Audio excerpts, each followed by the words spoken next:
Hello and welcome back to part 2 of 8 of this Robin video series on what makes her an amazing character. Last part I went through and discussed her introduction scene in Whiskey Peak and Alabasta.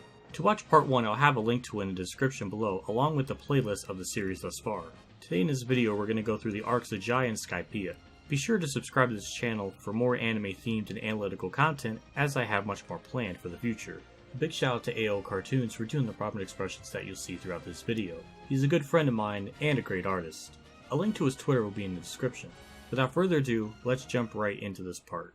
A ship from the sky comes crashing down and now their log pose is pointing up to the sky. Nami thinks the log pose is broken as it's pointing up and not moving. Robin tells her that's not it. An island with a stronger magnetic field is causing the needle to point towards a new log. And since the needle is pointing up, that means the log seems to have been taken by a sky island. Zoro says to her that there's nothing in the sky that looks like an island, as he has this very scornful look on his face. Robin replies to him by saying, "I wouldn't say that. To be more precise, what's floating up there is the sea." Luffy gets excited at this, but she uses her hands to shut him up because this is no laughing matter. It's quite interesting here how Robin seems to get annoyed by Luffy and shuts him up. I would imagine this is just her not getting fully used to the group and how they act, especially Luffy in particular, when there's a chance of adventure on the horizon, as she takes traveling on the sea very seriously. And it's likely too that she wanted to shut him up, so her and Nami could talk without her hearing him in the background. Robin says to Nami that, actually, to tell the truth, she never seen the Sky Island, and she doesn't know much about it. Nami says to Robin, of course not, it's all impossible. Islands and seas floating in the sky? The log pose is broken, that's all. She says, no, Miss Navigator. What you think of now is not how to fix a broken log pose, but how are you going to get to the sky? No matter what bizarre circumstances your ship should encounter, no matter what panic should befall you, you must not doubt the log pose. That is an ironclad rule. On the sea, if there's something to doubt, it's your own common sense. Where that needle points, you will find an island. During this conversation, pay attention to Robin once again calling her Miss Navigator and not calling her by her actual name. And even after her telling Nami to always trust the log pose's direction, Nami still tries to swing her hand up and down in an attempt to make the log pose move in a different direction. While it is comedic with her attempting to move the log pose's direction, it does show that Nami isn't putting full stock into what she's saying, and is slightly underestimating Robin's knowledge of the sea at this point in time. As Robin is restoring the skull of the dead body, and Chopper is hiding behind a pillar asking what is she doing, as he looks afraid. Nami makes fun of her hobbies by calling it weird. Then she deduces what exactly happened to this person, as the 3 holes on its head were the result of a medical treatment, and it's the marks of a bird brain surgery. She asks Chopper if this is correct, but once again she doesn't call him by his name, and only referring to him as Mr. Doctor. He says yes, a long time ago people used to make holes in the skull to relieve the pressure of tumors, but it's an archaic practice. She then figures out that at least 200 years have passed since he died. She says that he must have been in his 30s, and during his voyage he collapsed from an illness. More so than the other bones, his teeth remained in good condition. It must have been coated with tar. His clothes are unique to a particular area of the South Blue. She'd say that the ship was an old exploration vessel. She then finds out the kingdom the ship was from and where it originated, and that it set sail 208 years ago. And in the book, the ship shown has the same symbol as the one that fell on them. So at least for 200 years, that ship has been wandering around the sky. Nami is in utter shock throughout this whole scene, and she's amazed that she found out all of this from a bunch of bones. She tells her that corpses have only lost their ability to speak. They still contain much information. There may be more forms of evidence and documents still on the ship. This entire scene here is fascinating and just shows how insanely knowledgeable Robin is in being able to figure all this out. Another thing we can take away from this scene too is that Nami begins to take Robin more seriously, and this point is supported by when Nami says that Robin is right, and what they need is information. So it's nice to see her trust her here, even if it's a little bit. When Nami says that they must salvage the remains on the ship, Chopper asks Robin what does salvage mean. She says it's a method of bringing up ships that have sunk, but she says they can't salvage that ship as it's too big, as she smiles. It's just a super cute scene that the two share here, and it's the first start to Chopper not being so afraid of her anymore. As Luffy, Zoro, and Sanji are underwater trying to salvage the ship, Robin notices something, and it's a ship, and she's the first one to see it. This is another important element to her character shown on display here, as she's always observant and keeps an eye on her surroundings. And then you take that and contrast it to everyone else being focused on the 3 being underwater, it took them just a bit longer for them to notice the ship, in comparison to her. While in the grand scheme of things nothing dire occurred, it does lend some insight into her mindset, as she didn't even tell the crew about what's coming. When Luffy, Zoro, and Sanji are eaten by a giant turtle, Robin just bluntly states what happened, and it's just so nonchalantly, it's just hilarious. When Usopp asks her to do something to get them out of there, she says she can't, as it's too big and it's impossible. On the surface, it is odd that she won't even try to help them, but I believe she knows that they are powerful enough to escape on their own, and the three did beat Barkworks' top numbers. Would be my guess, so she's perfectly confident in them. This point is supported when down the line in Sabaody, she does actively try and roll Zoro away from Kizaru, because she knows he's in genuine danger. That's just one element of that scene, but we'll talk about that much later on. After the crew runs away from some giant monsters, Robin even makes a comment on how the sky turned dark. It's nice to see her join in on the crew in this moment, and reflecting on the day they had thus far. Robin watches on as Nami's angry that the three brought back trash and no information in regards to Sky Island. She says to Nami, "Having a rough time? It's only gonna get tougher." Nami replies with saying that she is surrounded by idiots. Now they have no idea where to go. Robin then gives her an eternal pose to Jaya. She took it from that monkey's ship, just in case. Nami is relieved to hear of this, and then we see Luffy messing with an octopus, and Robin remarks how stressful it must be for her. There's three things to take away from this scene. First is Robin and how she names people again. She refers to Mercera as that monkey, so her doing that doesn't solely pertain to just the other crewmates besides Luffy. It's to other people as well. So we can say that it's not that she just doesn't know his name, as Mercera has said his name out loud to everyone. Though she does say Crocodile's name back in Alabasta. So what does it mean? It can mean that she says the names of people she views that are higher up than herself, and to those beneath her, she doesn't say their name. It's similar in a way to when Luffy gives nicknames to people that he doesn't know or ones that he hates. But with this crew and other select people, he will say their full names. It could be either or with the interpretation of why she does that. Even when she said Luffy's name in Whiskey Peak, I'm certain she thought to be stronger than all of them at the time, so in that case, it could be said that she said his name because she is genuinely interested in him with his D initial. And then when the Alabasta arc ended and when she said his name there again, it can mean that she views him as above her and is worthy of saying his name to her as some form of respect. Because it is clear and obvious she doesn't say Crocodile's name because she respected him or saw him as a friend in any way. So it's pretty obvious that's not the case, but more so that she knew that he was above her. The second point is, despite her not saying Nami's name still, she does at least feel sympathetic to her in some way with how she remarked on how stressful it must be for her to put up with Luffy and the others. She still at the very least tries to make her job more tolerable, most likely because Nami can navigate the seas better than Robin can and relies on her.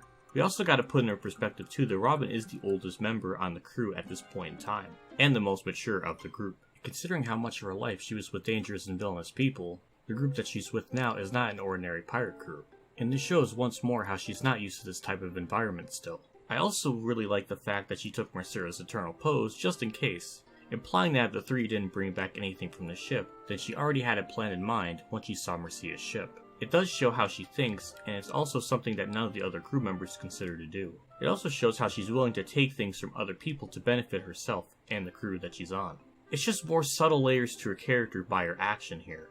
Robin and Nami converse as they go to Jaya and leave before the log post can lock onto another island, but Nami says they'll need some luck for it to work. It is nice to see the two conversing and figuring out what to do next. As they arrive at Jaya, Robin immediately leaves the ship without telling anyone where she's headed to. With this, we can get another insight on how she views the crew still. The fact that she just left without telling anyone is another element to her character, and how she has lived prior to being on the Straw Hat crew. She's so used to doing her own thing and depending only on herself, that she doesn't even feel the need to tell anyone what she's doing, or where she's even going. Now you take that and couple it with the idea that she doesn't really value herself all too much, thinking that no one cares for her, are just more subliminal things to pay notice to. And in a way, she's kind of right to think that at this point in time, just based on how Chopper reacts to her leaving, and then immediately then asking for tea, which does paint a picture of how little he cares for her at this point in time. Sanji still thinks of her as just a pretty girl, which is just a very one-note kind of character trait, but his care for her does get expanded upon in Water 7. Even Usopp's reaction to her disappearing, he doesn't even say anything, so I don't really think he cares much about her either at this point. It's just one panel in the manga, and there's already so much to kind of break down. This moment will be paralleled in Water 7 when she leaves, and they noticeably look more upset there. It's a big difference when you compare that scene and then the one in Water 7. It's very much different. It's some good character development on all fronts, and it shows just how far the characters have come to liking her. Anyways, back to the Jaya Arc. Even when we see these three again later, they never mention if she's okay or being worried about where she's gone to. I think this confirms what I've been saying, and this scene supports it, in regards to what those three think of her currently. Nami is ranting and raving about how Luffy and Zoro didn't fight back in the bar, when they were beaten up and laughed at when they asked about a Sky Island. Robin comes back and says things are certainly lively here, and asks what's all the excitement about. Sanji is happy to see her come back, and Luffy asks what's up, and did she go somewhere. She said yes, to get clothes, provisions, and information on the Sky Island. Nami gets angry at her as she's to blame for telling them about the Sky Island. If it doesn't exist, she's throwing her overboard. Usopp tells her to be careful around her for now, or actually just stay away from her altogether. She's had a rough day. I do find it interesting that Sanji is excited to see her return, and the way he reacts to her is his usual gushing over a girl. Chopper and Usopp don't bother to say anything with her returning, like as if they just didn't care about her coming back or anything, is the way I took that. Luffy though is the first to ask her where she went off to,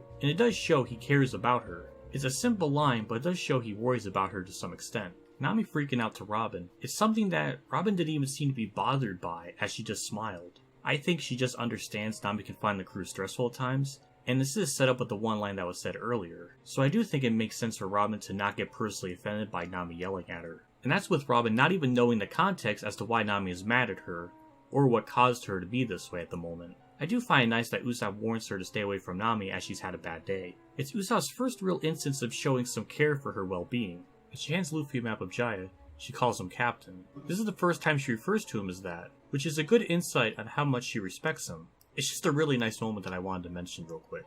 She says a picture of the town is where they are now, and it's called Mocktown. On the opposite side there's an X. Apparently an outcast of Jaya is living there. His name is Mont Blanc Cricket. He was chased out of town for talking about his dreams. It seems you have something in common. Now I was confused on why she said that they had something in common. The previous other time she saw Luffy before she got on the ship was in the lair in the Alabasta Kingdom. Did Luffy talk about his dreams there? I went back to look if it occurred, and it did. In the lair, he tells Crocodile he wants to be Pirate King. She likely figured out that that was his dream, and it turns out she was right. But this does mean that she was awake when he said that, and she wasn't unconscious. At least, not the entire time after she got stabbed. I do love how she calls back to this Alabasta moment and connects Mont Blanc to Luffy based on having dreams. That's what I think, because I don't believe the connection is them being chased out of town, as Luffy has never been chased out of town, that she could possibly know of. It's a fantastic moment as she herself has dreams and ambitions as well, so maybe that's another reason why she wanted to be on Luffy's crew. Or maybe being part of that group would help her in her goal. Also in this scene, she goes into a room. I didn't think much of it at first, but then it dawned on me. She likely went in there to get away from the noise that was coming on its way. Before she arrived on a ship, Usopp, Chopper, and Sanji hear a song in the distance from the other Salvage King, Shoju. So it's not unreasonable to believe that she heard that noise as she was on her way back to the ship. This is just another instance where she doesn't tell the crew about this, or it doesn't really seem like she's all too worried about it. Again, she's likely confident the crew can handle it, and her going into the other room to avoid the loud music is another way of telling us that she hates loud noises and she likes to be in a much more quieter environment. One guy arrives at the bar where Luffy, Nami, and Zoro were at earlier and says that some girl was asking about where Mont Blanc Cricket lives. He says that she was so strong that it was unnatural. All those hands started blooming out of nowhere. She took out the whole bar. He assumes that she must be after his gold. Before I break that scene down, we must go through the events of when Luffy, Nami, and Zoro were in the bar earlier in detail. Bellamy arrives at the bar asking where Luffy is. He gets himself something to drink and gets Luffy one as well. He then bashes his head onto the table of the bar. Zoro comes in and puts his sword up to Bellamy. Luffy gets up and says that he hopes he's prepared himself, as he's about to fight him. Nami tells him to stop, and then she asks the bartender about the Sky Island, as the people in the bar laugh at her. Bellamy goes on to tell Luffy about how you guys believe the story about an island in the sky. There are many unique ocean currents in the Grand Line. One of them is called the Knockup Stream. Ships that fall victim to the current are blasted high into the sky, only to fall straight back down the ocean. A bunch of ignorant sailors from long ago saw ships falling down from it, and imagined an island in the sky. Even crazy stuff like that has a rational explanation. All dreams can be explained. The age where pirates dream is over. The City of Gold, the Emerald City, the Great Treasure, One Piece. Fools with their eyes on dream treasures don't notice the real treasures all around them. In this era of the sea, the very men who were able to cross it all died chasing after illusions like those. And what do they have to say about those men? He mocks the people for having a happy dream. It's the words of a loser. As he says this, Luffy releases his clenched fist that he had. Looking at dream-chasing idiots like them makes his stomach turn. He then punches Luffy as he falls to the ground. He says it's because of weaklings like them that gives the rest of us real pirates a bad reputation. They then start throwing things at Luffy as he tells Zoro not to fight them. Bellamy's crew then proceeds to beat the two of them up. The biggest takeaway from this scene is that Luffy is refusing to fight Bellamy, on the reason that there was no reason. They were not standing in the way of their dreams. When he first hit him, he was prepared to fight, but the more Bellamy talked about those dreams being silly and ridiculous, he completely lost interest in them. It's a lesson that he learned from Shanks about fighting without reason.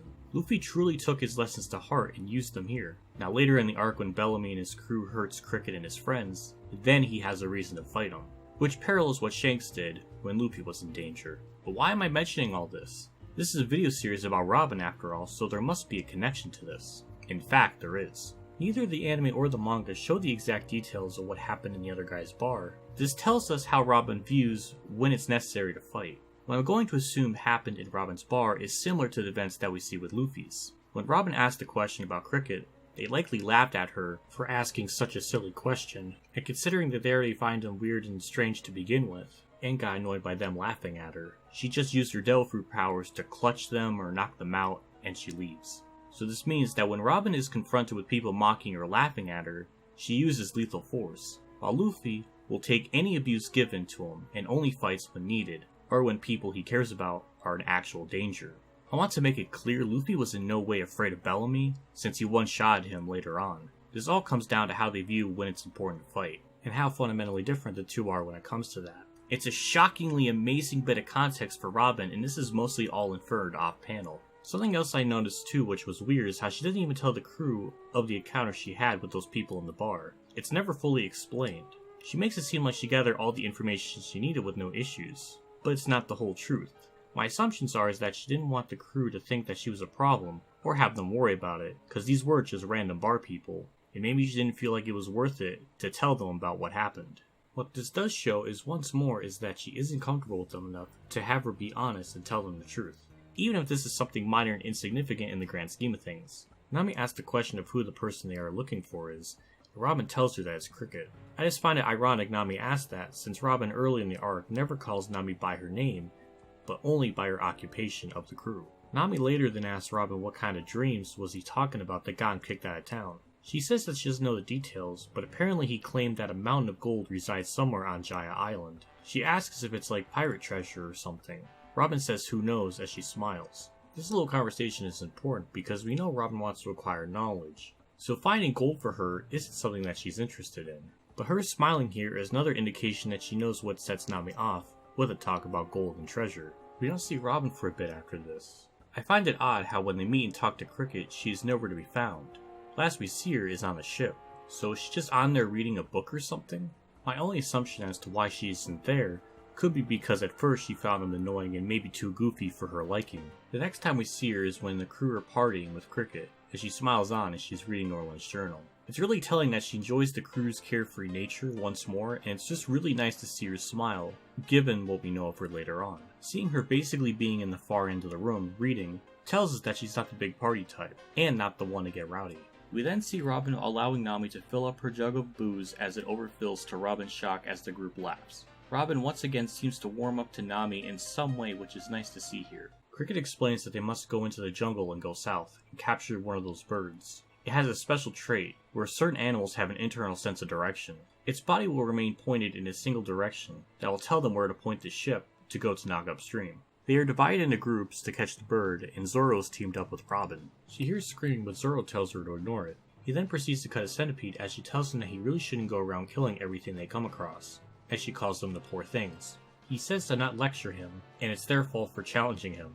Anyway, he still doesn't trust her, and don't forget that. He begins walking and she tells him that he's going back the way they came. She hears the bird call again, and she tells Zoro to follow her. She then tells him to watch out for the quicksand. He doesn't, and he falls into it. In this little interaction that the two have is that it appears Robin has a liking to animals and is upset at the fact that he's killing them. Zoro still does not trust her, and he doesn't want to hear her having sympathy for the creatures. And even when Robin hears screaming, Zoro tells her to ignore it, as well as when she tries to warn him about the quicksand pit, but he doesn't listen to her and he falls into it anyways. Even though this is mainly a comedic bit with this ongoing gag of not knowing his directions, along with how him falling in the quicksand is being presented as a joke, this does set up something important. This is just the beginning of Zoro and his arc to trusting her, which is seen more in Skypiea. It's one of the more subtle things in the arc, but it's great to see its early beginnings here. When we see the two again later, we see Zoro not killing the insects, and respecting her wishes about what she said about not killing everything they come across. Robin is right that he shouldn't be doing this, whether it be the grasshopper or the centipede, because if you notice, none are going after her. So they aren't really a threat to begin with,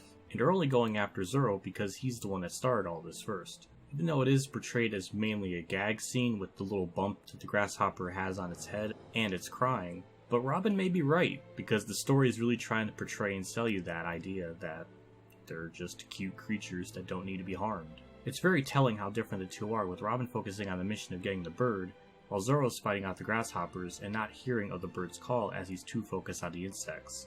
We get another insight of Robin's powers when she catches the bird and says, as long as she can see it, which obviously means as long as she can see something she can grab it, which is yet another insane feat that her devil fruit has, and we'll see this on display throughout the series. But it's nice to see her power get an explanation that the crew can understand, since up to this point she never went into details about her powers to them. The last thing I want to bring up is her being happy as the ship is going up the Nog upstream. This will be referenced in Enies Lobby later on, when the Going Merry ship is being burned, and Robin reflects on her time on the ship, and she remembers this moment as something important to her. And this is where the Jaya portion of this part ends. We'll recap some of the things that this arc does with Robin. One of the things you notice is how she's slowly getting to value and appreciate Nami more. While she's not comfortable saying her name yet, she's certainly shown more affection and trust in her and her abilities in navigating the sea. She even sympathizes with her on how being on this crew can be stressful.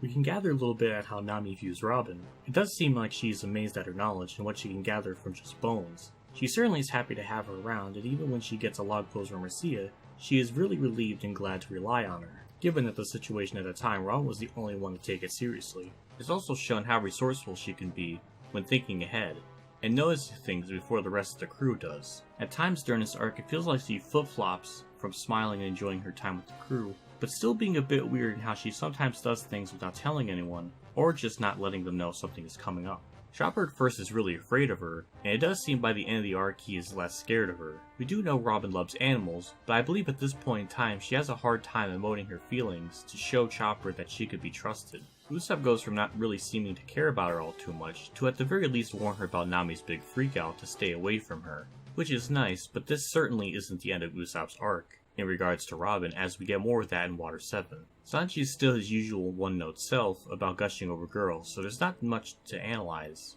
But like I said, we get a lot more of that in Water 7. How Robin views Luffy is regarded as the best of the crew thus far. He's the only one that she's felt comfortable enough with saying his name, and respects him, and even calls him Captain. It could be deep down that she really does appreciate the fact that she's grateful that he saved her life. Zoro is the last one, and really the only one that has the biggest animosity towards her, still not trusting her at all, and even when she says to watch out for something, he just ignores it and gets punished for it. It does seem by the end of the arc, he at the very least stops killing the animals, after she mentions something about it to him, which is a small step forward for him. And we do get a good insight on how Robin views fighting and when it's necessary to do so, and how polar opposite her and Luffy's viewpoints are on that matter. This is just some of the things I wanted to talk about. I don't want to recap every bit of detail and make this very long video even longer. There's two more bits of information we can look at. The end credits is quite amazing for what it shows. We see the rest of the crew sleeping besides Robin, who is looking up at the night sky as she has a big smile on her face. We see a glimpse into her childhood as she's alone on the street, looking angry as people walk by her. Then we see her in a bed all curled up. As the stars begin to shine in the sky, Robin then gets up and uses her powers to wake them up. Then the crew watches on in amazement. I absolutely adore this. The end credits display how she felt for so long. At least one of those aspects for her life for 20 years. Loneliness. We see her up in the crow's nest of the ship with a blanket around her and drinking coffee, which implies to us that she's been up there for many hours and that this takes place deep into the night. She was alone, watching presumably friends or family walk by her. We even see her in clothing which tells us that she's either homeless or just very poor to the point that she can't afford proper clothes. She's in bed huddling for warmth. What she didn't have before, she does have now. She has warmth, a place to call home, along with her friends, and proper clothing. She sees shooting stars going across the sky and she wakes them all up, so she won't be alone watching the stars anymore. I found it funny too how she gently wakes Nami up, but then the rest of the crew she pretty much pushes them or slaps them. But even the song's lyrics convey how she feels. It's an incredibly sweet and adorable moment with her, and we get to see more insight on her past and how alone she was for so many years, and how now she isn't that, and is clearly much more happier because of this group of people she's with. The second one is the cover page. Sometimes these can be canon to the story, and other times they aren't. In this case, it's just a fun fantasy situation. Robin is helping a hyena that had an injured foot. She then uses her Devil Fruit ability to give it a leg to play ball with the rest of them, and even letting him use her sandal. It's just an overall super cute image. This cover page appears a few chapters after she mentions to Zoro to not kill the centipede, so it can't be a coincidence with the timing of this being released. Oda really seems to make it a point that she does have this soft side to her and loves animals. Now with all that being covered, we can begin to talk about the next arc, Skypiea. With this being the first big arc featuring Robin as a Straw Hat, there's a lot to go through in regards to her relationship with the crew and the interactions with them all. As they arrive to the Sky Island, Nami tells Robin that the log pose is still pointing up. She says that this must be the middle layer of the Emperor Cloud. Chopper asks how are they going to go up even higher. She says she doesn't know. It's really nice to see Nami going to Robin for help, considering Robin is the one that told her to always trust the log pose. And we can take away from that little interaction is that Nami is still having a little bit of trust issues on what Robin said about trusting the log pose. Usopp then goes for a swim as he thinks all oceans are the same. He then begins to fall through the clouds. After some time passes, Zoro says that he's not coming up, and Robin says that she was just thinking, does this ocean even have a bottom? Everyone freaks out about this as he's falling through the sky. Luffy immediately throws his arm into the cloud, and Robin tells him to stretch his arm as far as he can. He says that he can't see through the clouds, but she says to leave that to her, as she uses her powers to grow eyes on Luffy's arm. She finds him and then sprouts arms to catch him. As she gets him, she tells Luffy to pull him up. As he does this, they pull up a giant octopus and a fish. Both Zoro and Sanji take care of them rather easily, but what they find weird is when Zoro cuts the octopus, it pops like a balloon. What's again really nice to see is that Robin has a genuine care and concern for Usopp here, despite the two never really having much interaction prior to this point. It's likely because she sees how worried Luffy is and knows how much he cares about him, but she does actively help and save him, and she's even relieved when they get him. It seems Robin has an innate instinctual care for these people, and it's great to see this on display. Also, don't be too worried about Usopp not thanking Robin or Luffy for saving him. It's clear he's absolutely terrified of what happened, so it's most likely that he just doesn't remember it, so don't take this as if he doesn't care. As Usopp gets the fish out of his pants, Robin feels bad for him and says that he had a rough day, once again showing care that she has for these people. She notices the fish and says that this must be a skyfish, as this was mentioned in Norland's journal. In order for these animals to survive in this bottomless ocean, they must have evolved differently from their aquatic cousins. Zoro asks if it's like becoming balloons or flattening out their bodies. She says to reduce their density, the sea's buoyancy is significantly lower than the sea below them. This once more shows how smart she is to figure all this out, and helps the characters and the viewers to understand how and why they look like this. Sanji asks why are they out of breath so easily. Robin guesses that the air is too thin up here. It's again really nice to see her interacting with the crew so much, especially to Sanji, Chopper, and Usopp. Says to Jaya we didn't get too much of that. As they reach the actual island Skypiea, Robin says, so this is Skypiea. Nami says yeah, and that's the name on the map that Luffy found. The ship that fell from the sky really did come here from 200 years ago. When she first heard about an island in the sky, she didn't believe it existed, but here they are, and it's real. This does confirm what I was saying earlier in the arc about Nami not fully trusting Robin and what she was saying about the ship that fell from the sky, and even not fully believing in an island in the sky to begin with. But now she believes it as they are here now. This doesn't seem to bother Robin though. As the rest of the crew go to the island, Zoro and Robin are the only two left on the ship. She asks, what about you? Referring to if he'll join the crew. He says he's going ashore too. Robin then says, so sailing the seas and exploring new lands is your idea of adventure. She never thought about it that way. She then gets off the ship and Zoro looks on and ponders about what she had just said. This is another insight and hint of Robin's past, as adventure to the crew is sailing the seas and exploring new lands. And this is a concept that she had never thought of before. Which means in her life this was something she hasn't ever done or considered to do. Along with her life literally being on the run from the government for so long, she never had the chance to stop and relax and take the world in. This also clues us in with her being so focused on finding a Rio poneglyph that she never was able to take in the sea or the new islands as well, but this crew has made her realize that too. And her seeing how excited the crew is to explore this new land made her really happy.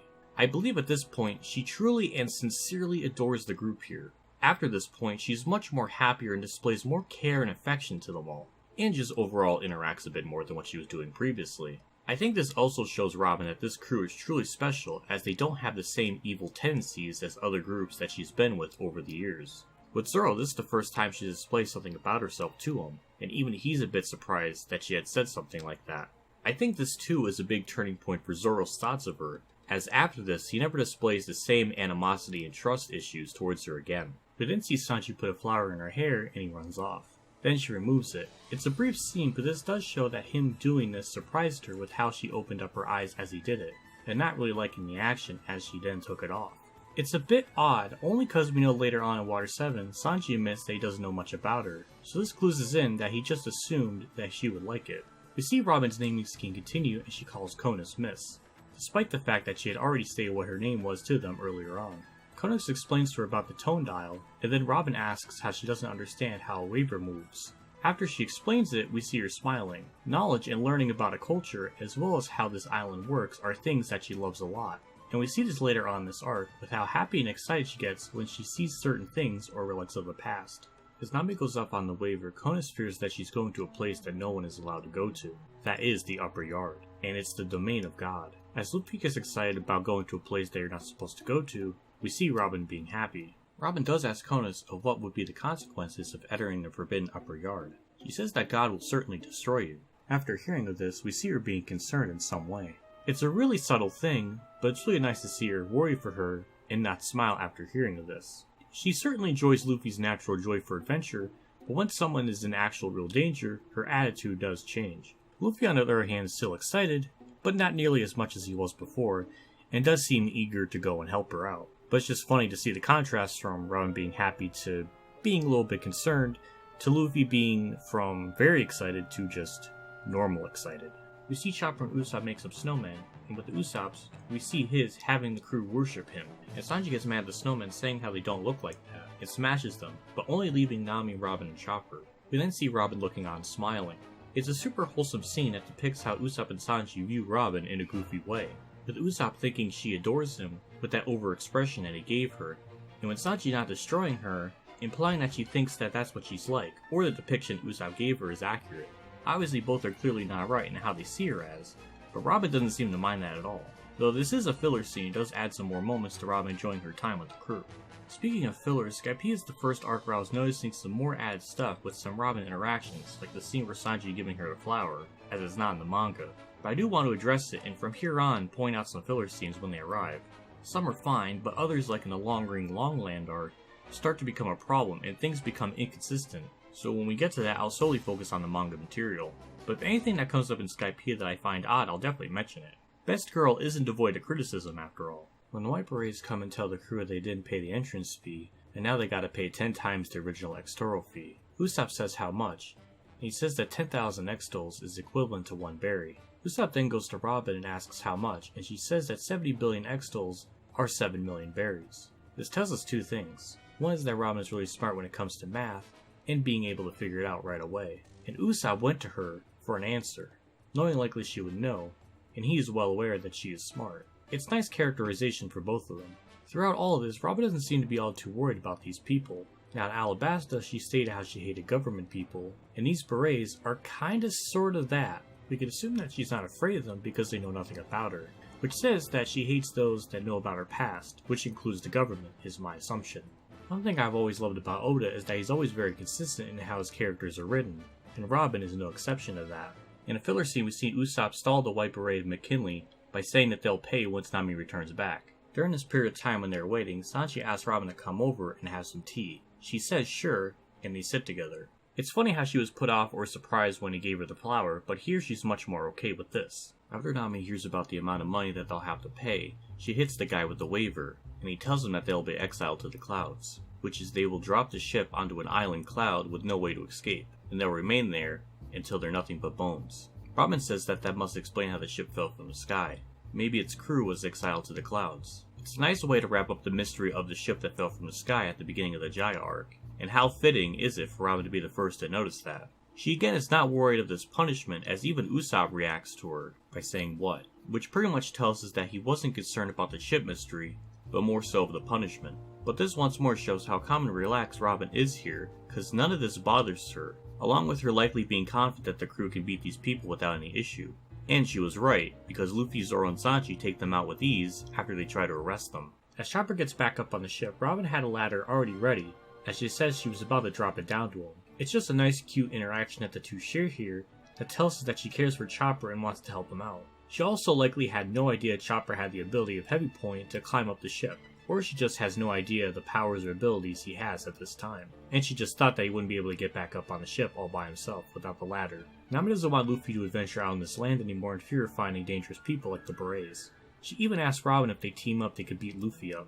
She says it's impossible. It's nice to see Robin acknowledge Luffy's strength, as she's seen it firsthand with him beating Crocodile. She also likely knows his adventurous nature won't stop him, even if they try. But she clearly doesn't mind that, as this concept to her is new and she wants to try it out as well. We also see Robin being suspicious of Oceaniz when she mentions that a special cloud current can take them to the White Sea, and by riding it they can quickly cross the sea and get to it. Then they should be able to reach the cloud end with no problems. If they get onto the current, it's unlikely anyone will be able to follow them.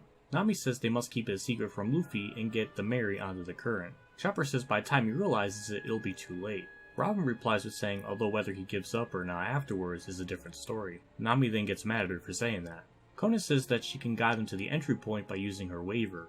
Nami says that they just need to pull it off without Luffy catching on. Oceaniz tells them to raise their anchor and wait here. Nami says they are indebted to her, as she smiles and says there's nothing. Robin then sees a bead of sweat going down her face, as she looks suspicious of her motives. Robin asks Nami if this really exists. If such a convenient current exists, it wouldn't be unusual for survivors from the Sky Island to be living on the Blue Sea. Nami dismisses her by saying that they rarely get people who make it all the way up here in the first place. Of course none of them will get away. Chopper then says most of them probably weren't fast enough to get away before someone caught them. Nami says if they don't quit while they're ahead, they'll end up dead. There's so much in this that I absolutely hate, and figures all this filler material is not in the manga. The biggest problem is how it regresses Nami and Chopper's relationship with Robin. We've seen Nami trust Robin's judgment when it came to the log pose, and through Jaya we see Nami come to trust her more and more, and here it's taken back some. It's insulting to Robin, it's insulting to Nami and Chopper's relationship with her, it's just horrible. And how Nami reacts to Robin's comment about if he finds out just felt really strange. It's just so odd to see Nami be mad at her for this, when she should know Luffy more than anyone, and how he'll likely react if this occurred. This is just a bad case of filler expanding on something that wasn't needed. The only neat thing of this is that Robin is being able to kinda see through Oceaniz's lie. Maybe you could put blame on Robin for not being more forthcoming in how she felt, but she does have problems trying to emote and how she feels deep down. Her being able to read people like Oceaniz is foreshadowed here, as in Water 7 she mentions it to Chopper and how she learned to read people. But that part of the story wasn't even written in the manga yet. This was just pure luck coincidence, as the anime episode for this came out June 15th, 2003, and the manga at the time was only at chapter 280, and it was still in the Skypiea Arc. The ship is being taken away by a speech room that has taken them to the sacrificial altar, and Zoro asks if they got into the current that Oceaniz was talking about. Robin says no, as it seems to be something quite different. He wonders where it's taken them, and tells everyone to jump off, as they can make it back, while he remains on the ship. He then proceeds to slash it as cracks begin to form on it, as he says he's getting somewhere. Robin says unfortunately, she doesn't think that will help. She brings down a ladder for him, and tells him to come back up. And Zoro says what? She even says if you succeed, there are others that will come from behind. He looks, and he sees humongous skyfish. She says that they are coming at them, with their mouths wide open. They won't be able to swim back to safety. Even if they manage to beat them, there are probably more waiting. Any struggle will be in vain, and this may be the beginning. When it cuts back to them later on, we see Zoro back up on the ship, implying that he did end up listening to what she was saying, and figured it would be best to stop and wait. Some parts of this are filler, mainly Zoro trying to cut the shrimp, and trying to do something, and some dialogue interactions that Zoro and Robin have, but nothing that inherently destroys character growth or anything of that sort. As she tells them to stop, Zoro at first didn't seem like he wanted to listen to her, but once she told them of there being more behind them, and they just can't leave the ship, he eventually gives in and decides that what she's saying is true, and then he gets back on and waits.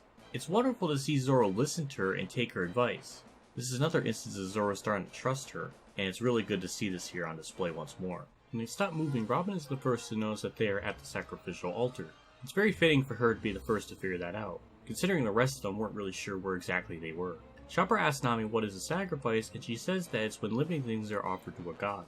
Chopper is relieved to hear of this as he thought he was going to get boiled, but Robin states that it's the same thing no matter what, and that their lives are offerings from God. Chopper freaks out and thinks they'll all die as he falls off the ship down a flight of stairs and Robin catches him. A couple of interesting things to point out is that Zoro was going after Chopper to help him. Whether Zoro thought Robin was going to save him or not is up for question. This could show that while he's slowly starting to trust her, he may not 100% think that she will help him here. Her saving Chopper is a good instance that while she may joke around with how being boiled and being sacrificed to a god are the same thing, she does show care and concern for him when he falls down the stairs and about to go in the water. Even when she gets him, she's relieved, and she's even sweating a little. This is all filler, but I think it's done really well to convey how Robin feels about Chopper, and of course that she cares about his well-being and safety. After a shark comes up from the water and Zoro fights it, Nami asks what is it, and she bluntly says, a shark.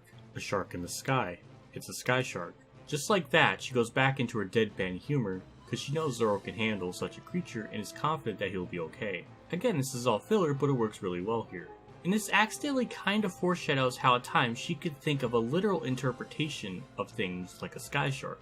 For example, in Thriller Bark, when she hears about Kuma's devil fruit being a pawpaw fruit, she literally thinks it's a cat with big paws. Or how when she thinks of Dressrosa, she interprets it literally with an old lady in a dress. Obviously these moments later on weren't written at a time when Skypiea was out, but it's a fun insight on her nearly childlike thoughts of things sometimes. It's unclear if Oda saw this filler scene and thought it would be neat to do his own take of this joke, but either way it works despite this not being planned. When it cuts back to Zoro fighting a sky shark, we see Robin being shocked, which is a bit off only because in the manga she never displays any sort of worry in him. So this is partially filler. The main thing that I take issue with is how she is reacting to it. We can at least infer that some time has gone by since he's been underwater, so it would make some sense for her to be a bit concerned at first. As Zoro comes up from the water still fighting the shark, Robin is still in shock, as he then goes back into the water and Nami's worried if he got eaten. Then Robin says if he did, the clouds would be turning red. Nami freaks out at her for saying such morbid things. Zoro then punches the shark, to the group's shock, including Robin. There's sadly a lot wrong with this. Mainly that some of these reaction shots are filler. Here, Robin's shocked face and then going to her dark sense of humor shtick is just very weird and tonally off-putting. In the manga, Robin never changes her expression and the joke lands a lot more because it's clear that she's confident that he'll be okay, and that her reaction remains consistent. You can make a case for how she was worried when we cut back to them for the first time, since it's clear some time has passed since the encounter, but the second instance we see this reaction and then her joke, it just seems really inconsistent with their character. The anime just muddies up this joke and it just doesn't hit nearly as good as it should have.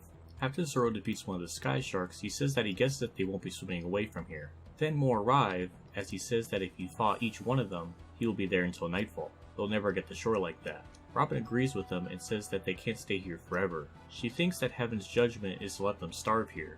Zoro says we gotta do something that simple. She says she doesn't know as she hasn't met him. It's great to see Zoro and Robin's interactions here, as they are just having a conversation with each other along with figuring out what to do. Even her dark sense of humor is pretty funny, but also speculative on what his plans may be. All in all, this is just good character interaction and growth for the two to rely and trust on each other more. Zoro thinks that they can use that vine to swing across to get to the land. She says that's a good idea. Then she asks Zoro if she could come with them. He says sure, as long as she doesn't slow him down. Nami asks why is she going. She tells her to look at this. This altar must be 1,000 years old. She tingles all over when she comes across historical relics like this. A place with deep history must have many relics to be discovered. Who knows what's out there? There might be valuable artifacts or jewels. Nami says that she's going, to Chopper's shock, since at first she was afraid to go. But she says that she's going to look for history, while Chopper realizes her eyes are berries. Now this whole scene I absolutely love a lot. First off, we get more Zoro and Robin interactions with her agreeing that his idea is good. We see Robin's naming scheme continue when she calls Zoro Mr. Swordsman. When she asks to go with Zoro, we both get an explanation of why, and also more insight to her character, along with her slightly beginning to open up more to them about her interests of fighting relics of the past. Even the reaction shot of Nami and Chopper look surprised to hear her say this. What we learn of Robin later on is that she wants to learn the Void Century, which happened 800 years ago. So this relic, even being older than that, does explain why she's so excited. After she goes on about the relic, she then says that there may be more valuable jewels or artifacts to find. To me, I took that in two ways for why she said that in particular. It's established that she isn't interested in jewels or money. She wants to learn about the history of the world. She knew saying what she said would get Nami to come along with her. This is similar to how at the end of the Alabasta arc, when she's on the ship, she convinces Nami with jewelry. So it's clear that she's very good at persuading people. It could be possible that she herself got some bad vibes with Zoro when he said to her for her to not get in his way or slow him down. It also could be possible if she did indeed find something, he may have rushed her, or just not be interested in what she was looking at, and make her uncomfortable, as she would like to do things at her own pace. We know she has a talent of reading people, so it may have gotten her a bit concerned to be alone with Zoro, so she wanted another companion to go along with her. And this can also tell us too that at this time she trusts Nami more than Zoro. It's just a lot to take in with each bit of dialogue with her and how she thinks. I'm merely speculating on this because it's not outright stated for the Zoro stuff. I think the most clear and sound evidence is that she clearly wanted Nami to go with her, with what she said, because she knew that that would get her to go along with her. Next up we see Robin get a vine from a tree, and she asks Zoro how's this, and he says it's perfect. Her and Zoro swing over to the island with no problem. Chopper says how cool she is, and it's just a really super sweet and wholesome moment. Nami says how she made it look so easy, and she's scared to swing on it since it's so high up in the air. Robin tells her that it's only 50 meters high, and if she falls, she dies. Despite Nami's fear, she goes through with it and is about to go straight into a tree until Robin uses her hands to catch her. She compliments her bravery and Nami apologizes for the trouble. Robin says it's not a problem. Even though Robin does say morbid things, she doesn't want to see Nami hurt or anything, and this scene showcases this, with her saving Nami from crashing into a tree. It's just once more another nice character moment, and I always appreciate it when Oda takes time to show things like this. And even in the case for the anime, it does add some stuff that I found to be good, like more interactions with Zoro and Robin, and even Chopper saying how cool she is. And as the three go out to explore the land, Chopper remains on the ship to repair the damage done to the hull. Robin says that they are counting on him. Chopper even says that with Nami being with Zoro and Robin, that means that she'll be alright. He even admires how brave they are. He says that they must have a lot of faith in him to let him guard this ship in this dangerous forest. I'm not really quite sure what else to add to this. Chopper basically said it all for me. First is her saying to Chopper that they are counting on him, which is nice that Robin has trust in him, but also the word weird in just the way she phrased that, because she's kind of speaking on the behalf of Nami and Zoro. But this really isn't much of a shocking revelation, since obviously the two do trust Chopper a lot. It's just great to hear her say that to him, and have faith in his abilities. The fact that Chopper admits that with Zoro and Robin there, that means that Nami will be okay, is just really nice to see him acknowledge her strength, and believe in her to protect Nami, along with her having confidence in him to guard the ship. To see Chopper's level of trust in her and vice versa is just really great to see, even if it's just a small line of dialogue. As they continue to explore, the group discuss where God could be. Nami wants him to stay where he is as he's wrathful. She prays to him, saying to have mercy on them. It's filler, but it's fun dialogue and interactions like this help. And this is just the start of the recurring gag where Nami wants to pray to God for her safety of some kind. But these moments like this help the viewers show that they are working together and their friendship growing. Zoro says that walking along the river won't get them anywhere. He says to cross the river and check things out on the other side. Nami says good idea, but how do they get across? She questions if they can swing across the vines like before. Then the ground breaks beneath her and she loses her balance. As she's fallen, a sky shark appears ready to eat her. Zoro kicks it and pushes Nami back as Robin uses her powers to catch her so she doesn't slam into the tree. As Nami and Zoro argue about going to the other side, Robin notices the ground is soil. Nami says obviously it's the ground. Robin says that this is a sky island.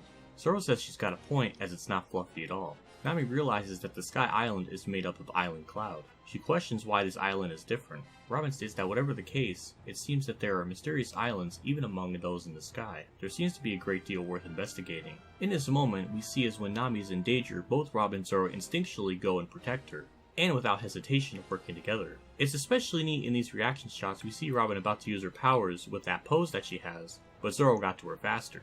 It's simple, but you see the mindset they are in and ready to help. Again, this is filler, but this whole moment is really awesome, and it's just another really fantastic little bit of interactions. Robin is the first to notice that something isn't quite right with this island as it has soil. Zoro says she's right, and he understands that something's not right with this island. Nami at first doesn't get what she means, and I like this little eyelid shift that she does, like she's thinking to herself, I gotta explain this further so she gets it. It's nice that once more we see her being curious to explore the land further, and it makes sense for her. This is all filler, but does a really good job with the characterization of the three, along with adding some more mystery to this mysterious land.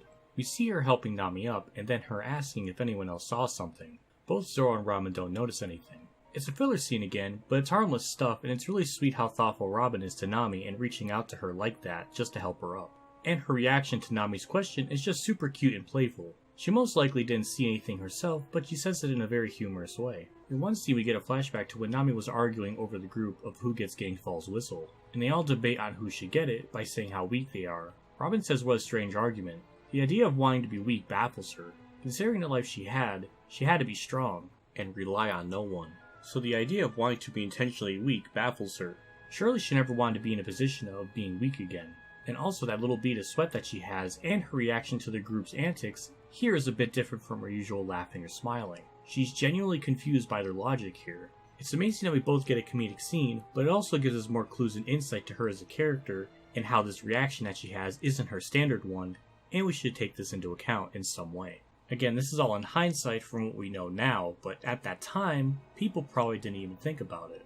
Nami puts the whistle on the mast of the ship and says if any of them are in trouble, they know where to find it. She says that it's for anyone but except you four as she points to Sanji, Robin, Luffy, and Zoro. They all say that they'll be careful. Now for all the power scalers out there, it is cool that Nami indirectly says that Robin is among the four there that don't need the whistle for help. Not that that's really much of a shocker or a big revelation or anything, but it's cool to see that being pointed out. As well as Nami saying that she's strong, and she acknowledges it here.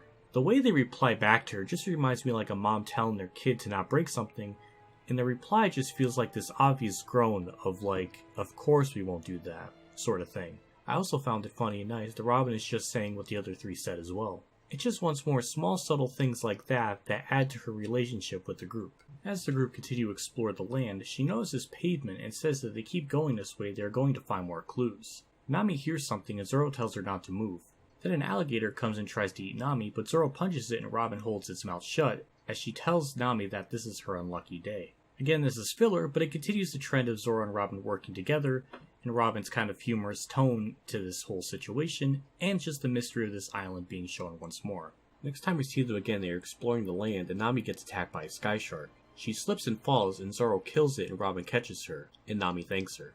How many times are they going to keep doing this? At this point, it's just making Nami look bad and extremely clumsy. Nothing new is being added. The only thing the scene does is set up that Robin is going to the well. This is filler and just another bad example of it. Zoro says what's up with her, wandering off by herself.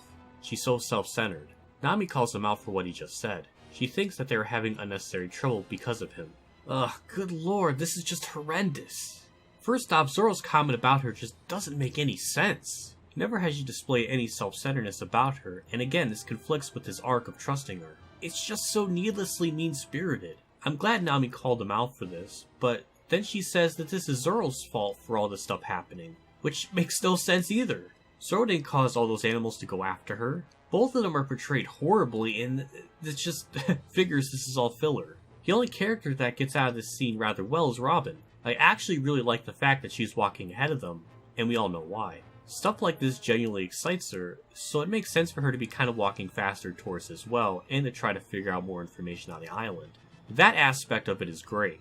I just wish Nami and Zoro's dialogue were changed to maybe something like how they're mentioning how she's moving fast or something, or Zoro saying what's her deal. They'll still retain their character personalities, but they'll get to the point a lot better with less blunders. Zoro questions about what makes this well so strange. She says to look at it, it's underneath the tree. Nature and civilization are totally out of whack. He says in any case, they should get back to following the Cloud River. They'll never get anywhere wandering around this forest. She says whoever built this couldn't have known a tree would grow like this. She's never seen anything like it. As Nami's on the root of a tree, she's in shock of what she sees, through her binoculars. Zoro and Robin's interactions feel pretty odd. It's pretty clear Zoro isn't all interested in the things Robin is here, and this implies that if it wasn't for Nami finding something, they would have eventually turned back. At least Zoro would have. I doubt Robin would have. She most likely would have kept exploring until she found something, I would imagine. Luckily Nami found something, but again it's neat to see how Robin deduces something is wrong with the environment. In this panel, it pretty much tells us, if we didn't know already, that what Zoro's interested in is fighting God, and Robin's interest is the mystery of this island. So it's cool to see that their two interests are being different and just shown here, and making that pretty clear. I think at first Robin was interested in seeing God, but once she found the island being weird, then I think her interest pretty much changed right away. But it's, again, cool to see this being on display once more. The group is now going to where Nami saw something through the binoculars. They hear an explosion. Robin says she heard one earlier, but this one sounded different. That sound they heard was the war that's going on between NL's group and the Shandians. Zoro questions why Nami is so worked up. Even Robin chimes in and says that she's been acting strange ever since she came down from that tree. She asks her, what did you see? Zoro asks if she saw God. Nami says no. Even if she told him, he wouldn't understand. Then Nami slips on a tree and falls down. Then she questions why is it so hard to walk around here. Robin says, but you were the one who said this way would be faster. Zoro gets annoyed and says, quit wasting time, and to spit it out. She says to follow her, that way will lead them to the shore. But she wants someone to come and help her. Zoro says if they are following you, you should be leading. Robin says the shore? And she replies with that's right. She needs to get close enough to be sure. Zoro swings off a vine and Nami says that because she still can't believe her own eyes. Robin helps her up and she says me too. She has something bothering her as well. She has no definitive proof, but if her moonstruck hypothesis happened to be true, it would be interesting. Very interesting. Her reason to continue living may yet exist, but still, it's nothing more than just a hypothesis. Both Zoro and Robin are clearly curious to why Nami is acting so strange. Nami confirms how this isn't God that Zoro is looking for, and I'm for sure certain that makes Robin even more interested. I like how Robin reminds her why she chose this path, even though it's more dangerous for her. But I like how she says it without being rude. She is just simply stating the facts. But what I love about this scene even more is that it seems like Robin sympathizes with her in the excitement that Nami has. In this moment, Robin shares a little bit about herself to Nami, about how her reason to continue living may still exist. This hypothesis she has, I would have to imagine, is her finding the real poneglyph here. I think the flashes of the Alabasta scene here prove that pretty clearly. But it's really nice and wonderful to see Robin tell this to Nami. It does seem that besides Luffy, Robin really has a liking towards Nami and has opened up to her. The way this scene is done too, it makes Robin seem very mysterious and intentionally blackening out her eyes. Nami is just utterly speechless by what Robin has said here, but then she snaps out of that odd look to a casual smile and says that this is only a hypothesis. I'm going to assume she shifted emotions like this because Robin had a feeling that maybe this was scaring Nami and wanted to reassure her that she's okay. It's just really super eerie to see her act this way. This is all filler with what she said to Nami here, but I think this works amazingly well and to have her open up a little while still being mysterious. Zoro and Robin notice they hear another sound mixed in with the waves. It's a real nasty kind of sound. The sound of a whole army of people pushing and shoving, kind of like what they heard back in Alabasta. Robin says, "Do you think we should be worried?" He says you don't have to worry about Chopper, he comes through when he needs to.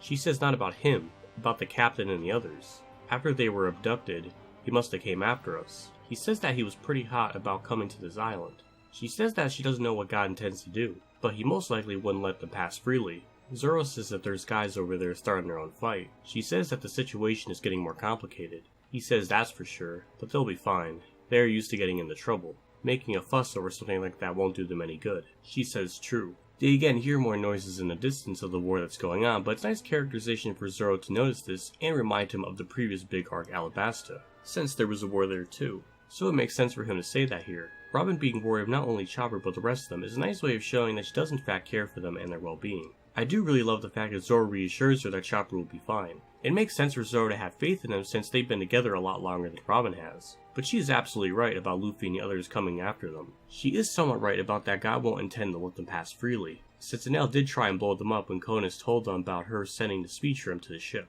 It's really great to see the two acknowledge the situation, and it's getting more complicated with Luffy and the group coming after them along with the fight that's going on. Zoro telling her that they'll be fine since they are so used to getting into trouble is a really great moment for Zoro, and it does likely relax Robin to hear that. I'm certain she's confident in Luffy, Zoro, and Sanji to be pretty strong, but the others not so much. So again, it makes sense for Robin to have some concern for the others. It's really cute and wholesome that Robin laughs and agrees with Zoro when he said that making a fuss over something like this won't do them any good. This is filler done right, where the characters are consistent in these moments where the two just converse, and just to have Zoro say all this about the group being okay is just really great. Considering he's been with the group since nearly the beginning of the story, him of all people saying this makes the most sense, and I just love it. I can go on about how amazing the reveal of the island is in this scene, but this isn't really a review of the Skypiea arc. It's just not that type of video. But I do love how it's done in the anime with the added clues to the island like the soil and the stone that Robin noticed. Overall, it's just fantastic, and it's really wonderful how after the initial shock of what she sees, she immediately puts it all together and doesn't need Nami to spell it out to her. To put it simply, the other half of Jaya didn't sink to the bottom of the sea. The island was blown up into the sky by the knock-up stream, and this is why Cricket's home was cut in half.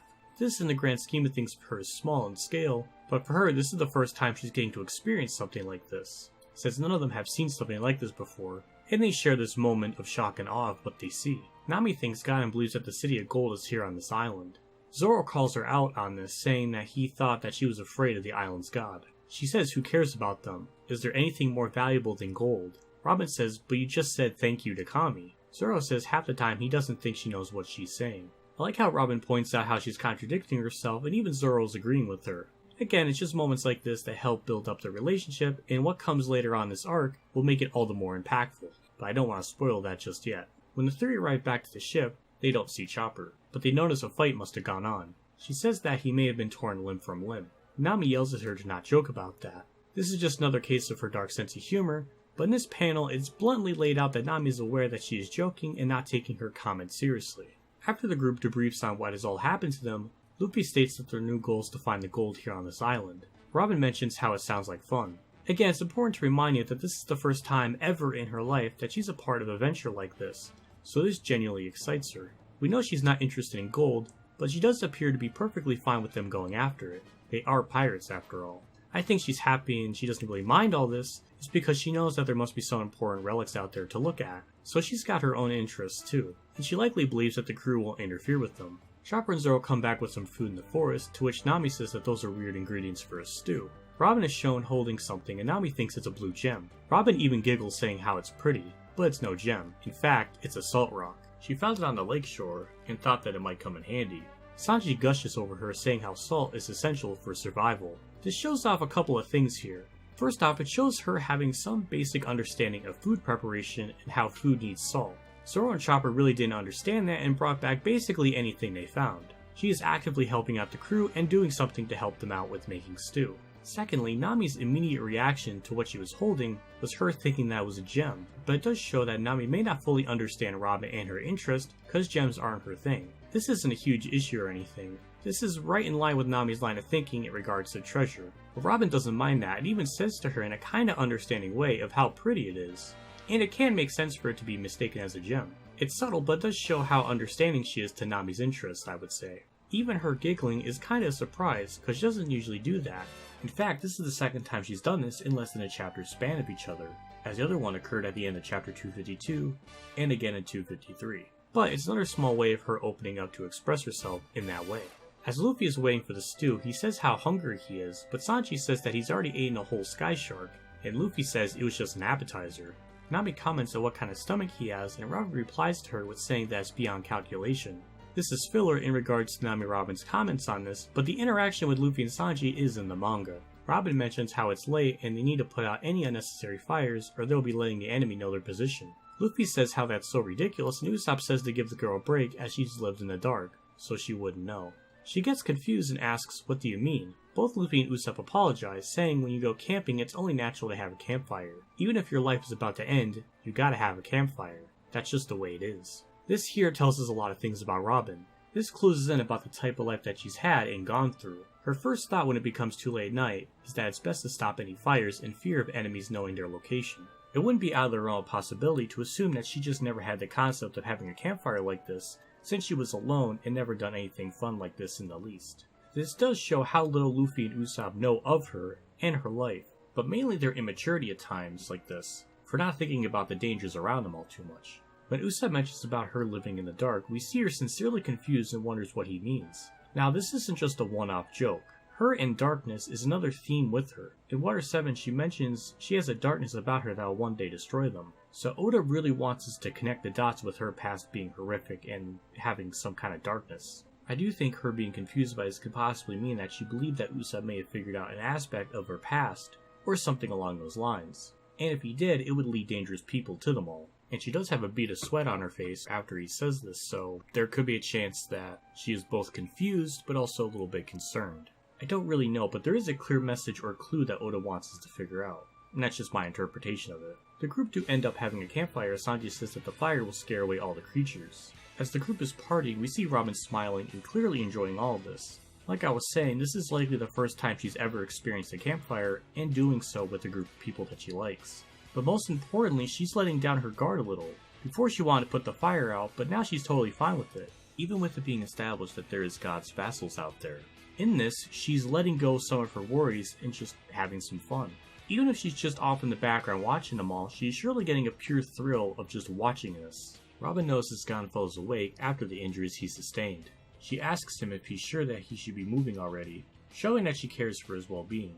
I think that she's being friendly with him because he did protect Chopper from one of God's vassals. We rarely see her interact with near strangers, so I think it's more clear that she just appreciates what he did for him, and just wants to make sure that he's okay. She even offers him some stew, but he declines. It's again really nice to see her being kind and thoughtful to somebody else that she's never really interacted with, but knowing that he's a good person for protecting someone she cares about like Chopper. I'll take you a bit back before the campfire scene, but Nami discusses what they plan on doing for the next day. which includes them being split into two groups, with one group going for the gold that they believe is in the skull's right eye, and the other group staying back at the ship as they can't leave it unsupervised. And they'll get the ship off the sacrificial altar and into the water, and they'll bring the ship to the skull's right eye. There's a filler scene showing Usopp and Chopper trying to move the ship, and when it doesn't work, we see the group reacting to it. But in the reaction shot, she's right there with them, in this shocked and confused look. What I found really interesting is that she wasn't near them in the group's reaction shots at first, but then later she is. It's just super cute and wholesome and adds to her bond with the group.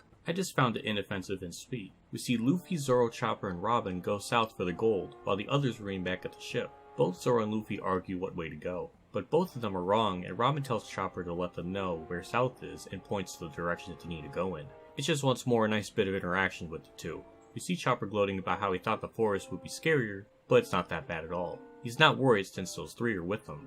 I just really love this because it's clear how much he trusts Robin in such a short period of time like this. That bit of dialogue adds a bit more weight to it when you consider the fact that in the anime, she saved him from falling off the stairs, and just makes his comments here make more sense than it did originally. Luffy complains about how the island has been a letdown, and they didn't meet up with one of God's vassals. Robin says how he's so funny. Are you that eager for danger? I took this interaction in two ways. The first one is that she's saying this because she is genuinely fascinated and finds it funny that Luffy wants danger to come to him. Based on her reaction and looking rather happy about what he's saying tells me that this is more along the lines of her finding it amusing. The anime is similar here, but it's Zoro that says this line, of not meeting any of God's vassals. It's a little weird why they changed that and who said what, but the point still stands that she still finds it funny that the group want to have danger arrive. Basically all three of them want something to happen. In anime she calls them all strange people while smiling, but in the manga she just says how Luffy is funny. It's not a huge deal, but I just found it interesting with the words used to convey how she views this. There's also some irony in this because Luffy later on declares war on the government for her sake, truly putting the wanting danger thing to the next level. But this also shows how she's unaware of just how far Luffy will go for someone that he cares about. They end up getting what they asked for as a giant snake appears. As they are avoiding it, they notice that it's got poison and Zoro says it's time for a strategic retreat, to which Robin agrees on. You can just add that to the list of the things that Zoro and Robin agree upon.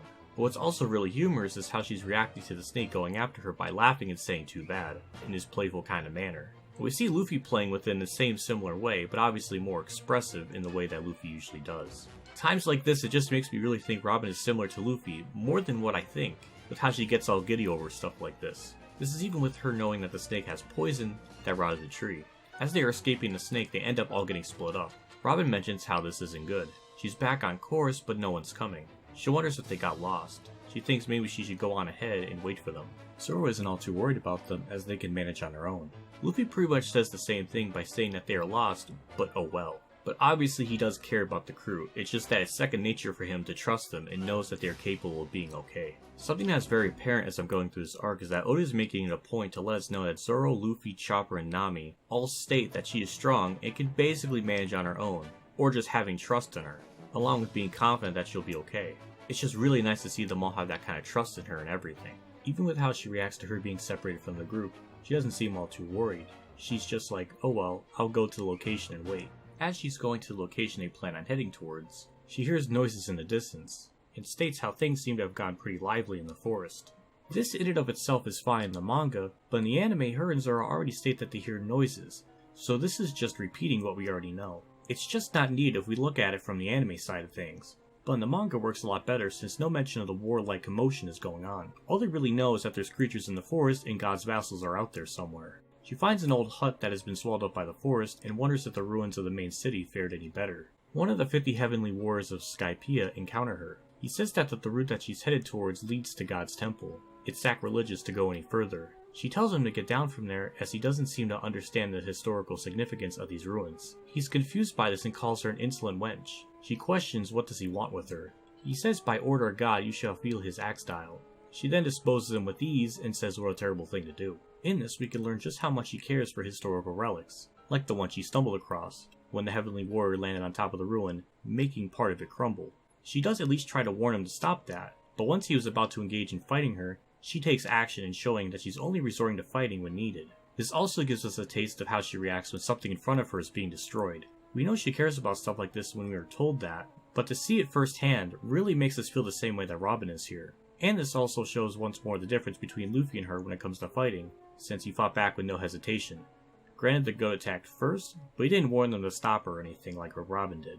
This could infer a little more of what happened in the bar that Robin was in at Jaya. The most likely case is she resorted to fighting back, only when someone was about to hit her or engage in fighting her. She comes across a stone memorial to the city, as it must have been built after the city fell. The name of it was Chandra. It thrived over 1100 years ago and it was destroyed 800 years ago. It falls right into the 100-year gap in the history of the world. Perhaps this island holds the secrets of the unspoken history that the land below has ceased to talk about. This is the complete map of Chandra. Maybe she'll find out more if she goes towards the center of the city. Perhaps even clues to the unspoken history. Before we get into Yama encountering her, there's a couple of key pieces of information that we can gather from this. One neat thing is, remember the relic she saw at the sacrificial altar? She said that it must be over 1,000 years old. Now with the memorial that she found, it confirms that this is exactly 1100 years old. So her estimate is right and once again shows how smart and knowledgeable she is. The time period when Chandra fell is during the Void Century that Robin is referring to here. This was before the Void Century had an official name, as it wasn't given one at this point in the story.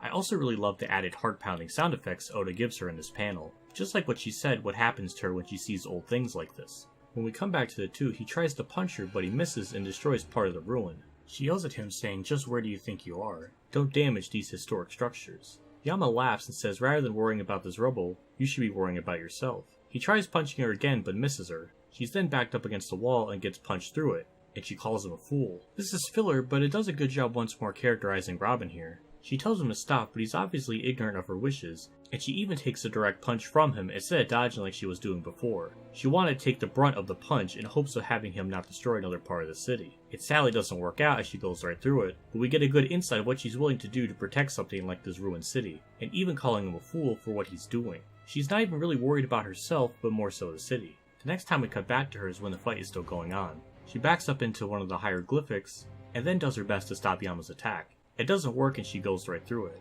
He laughs at her and says, "How long do you intend to cling to this dried up city?" She tells him he has no respect for the footprints left by ancient people. He says of course he has no interest in the past. She replies with saying fools who don't respect the past are doomed to repeat it. He tries to hit her and misses as she thinks to herself she has to move away from the ruins. She can't let this big oaf destroy everything.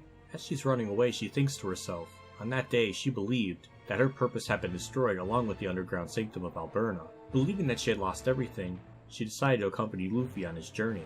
While the untellable history has vanished from the land below, there may be a clue to it somewhere in these ruins. Her inner thoughts about her purpose for joining Luffy is all filler and it wasn't in the manga. That scene I have some huge issues with. It makes it out that she went with Luffy because she had no other goal left to pursue, which isn't the case. In a story later on in Water 7, she joined the crew because she really truly had nowhere else left to go or return to, and she wasn't lying about that. Not because she had no more purpose left in the world. This is just a mess. Nothing about any of this adds up at all. Again, this is all filler, and anime staff couldn't have known what Oda had planned for her at this point in time, as the manga was nowhere near close to the Water 7 arc yet. So they just attempted to fill in the blanks to something that wasn't there. The only thing that's okay in this scene is her thinking that maybe there'll be more information about the Void Century or the real poneglyph here. But this was already established before, so even that one small positive thing is just her repeating what we already know. This whole little inner monologue is just really confusing, and this whole scene just doesn't need to be here to begin with. She continues to run away as Yama keeps on destroying a bunch of the ruins, to which makes Robin feel horrible as she grits her teeth. She eventually stops running to an open field. She says it's no use, even if he apologizes she won't forgive him. He says how brave. She's quite protective of these ruins, but it's not like they belong to the likes of you. She says that's true, historical sites belong to no one, but she'd like to end their talk here. He goes to attack her, Robin says you charge around like a bull. It's time he felt the burden of the history he destroyed. Up here, one can be as destructive as one likes. She then swings him into a tree. She comments on how heavy he is. He jumps at her as he's about to use his dials on her, until she blinds him and flips him around. He hits the tree and the dials hit him instead. She picks him up and says that the site he destroyed was priceless treasure. History always repeats itself, but we can never return to the past. You don't seem to understand that. He tries to apologize, but she says she won't forgive him. He grabs her by saying that he'll have to kill her. She then breaks his fingers and rolls him off a cliff. He begs her to stop, but she says it's too late. He smashes into the ground, defeated. Robin picks up her hat and says, "You do such horrible things." This whole fight, both in the anime and the manga, is just fantastic. And this gives us more really cool uses of how she uses her Devil Fruit abilities, and it gives us more of an idea of how much he's willing to defend and protect these ruins by attempting to stop one of his kicks, when she was backed up against the wall, and then deciding to run to a more open location with no ruins to destroy anything. and it does show how much she hates people that don't respect the past. She was on the defensive for most of this fight, and then once she lured him out into an open field, she just completely owns him, and it's just awesome.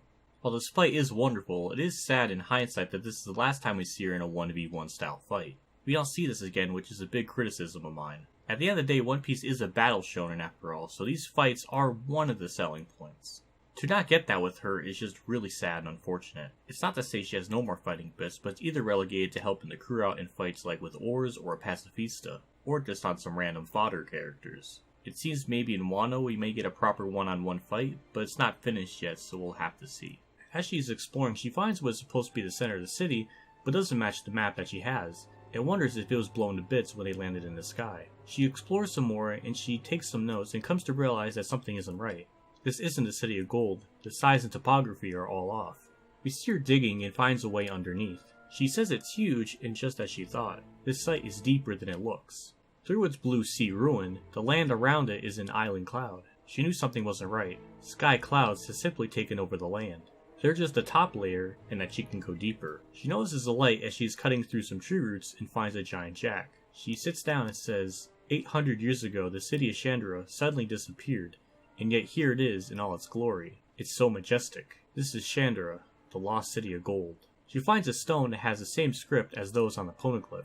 The only people that knew how to use these symbols were the ones who created the poneglyph. As she reads it, it mentions a great bell. She remembers reading that a huge solid gold bell is here. It was in Norland's papers. The town's books were all burned, and the city's history was erased. The poneglyph was brought to this city. There is no doubt, this city fought against the enemy. The golden city of Chandra was ruined in the service of protecting the poneglyph.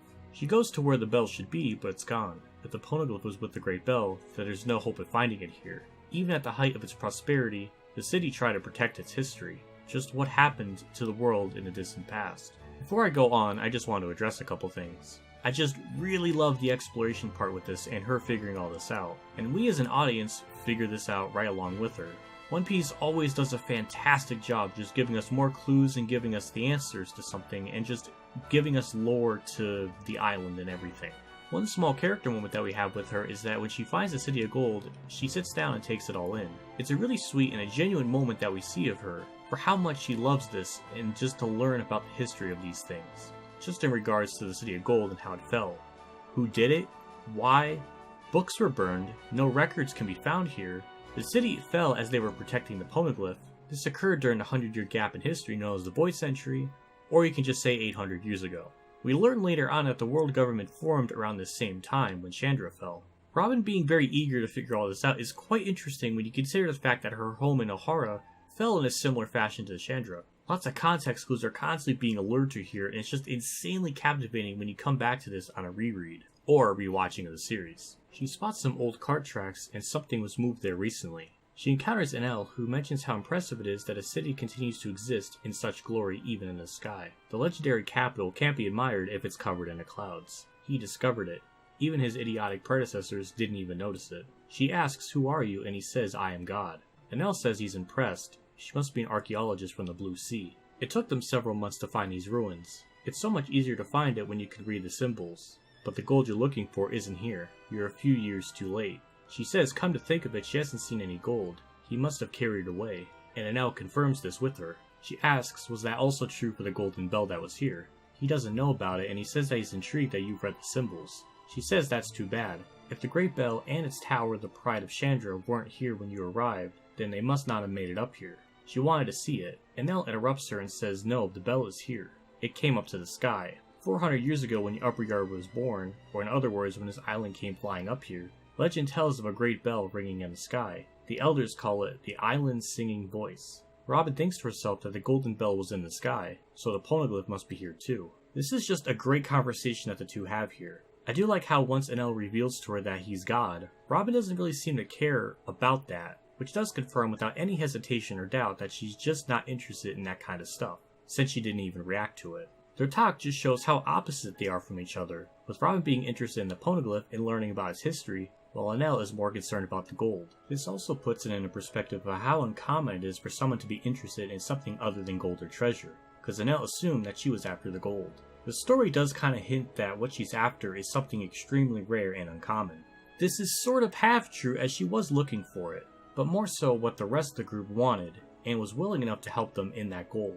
Not so much for herself personally. As we see when she's exploring, she doesn't even think about the gold or treasure at any point. She was clearly more interested in the history of these ruins and what happened to it. The other stuff is just an afterthought, as the panel suggests with her saying, "come to think of it," meaning she just simply didn't put thought into it, as none of it was around to notice. Another case of them being polar opposites is how Enel disrespects his ancestors by calling them idiotic, while Robin always respects the past of his people and would never say those things about them, ancestor or not.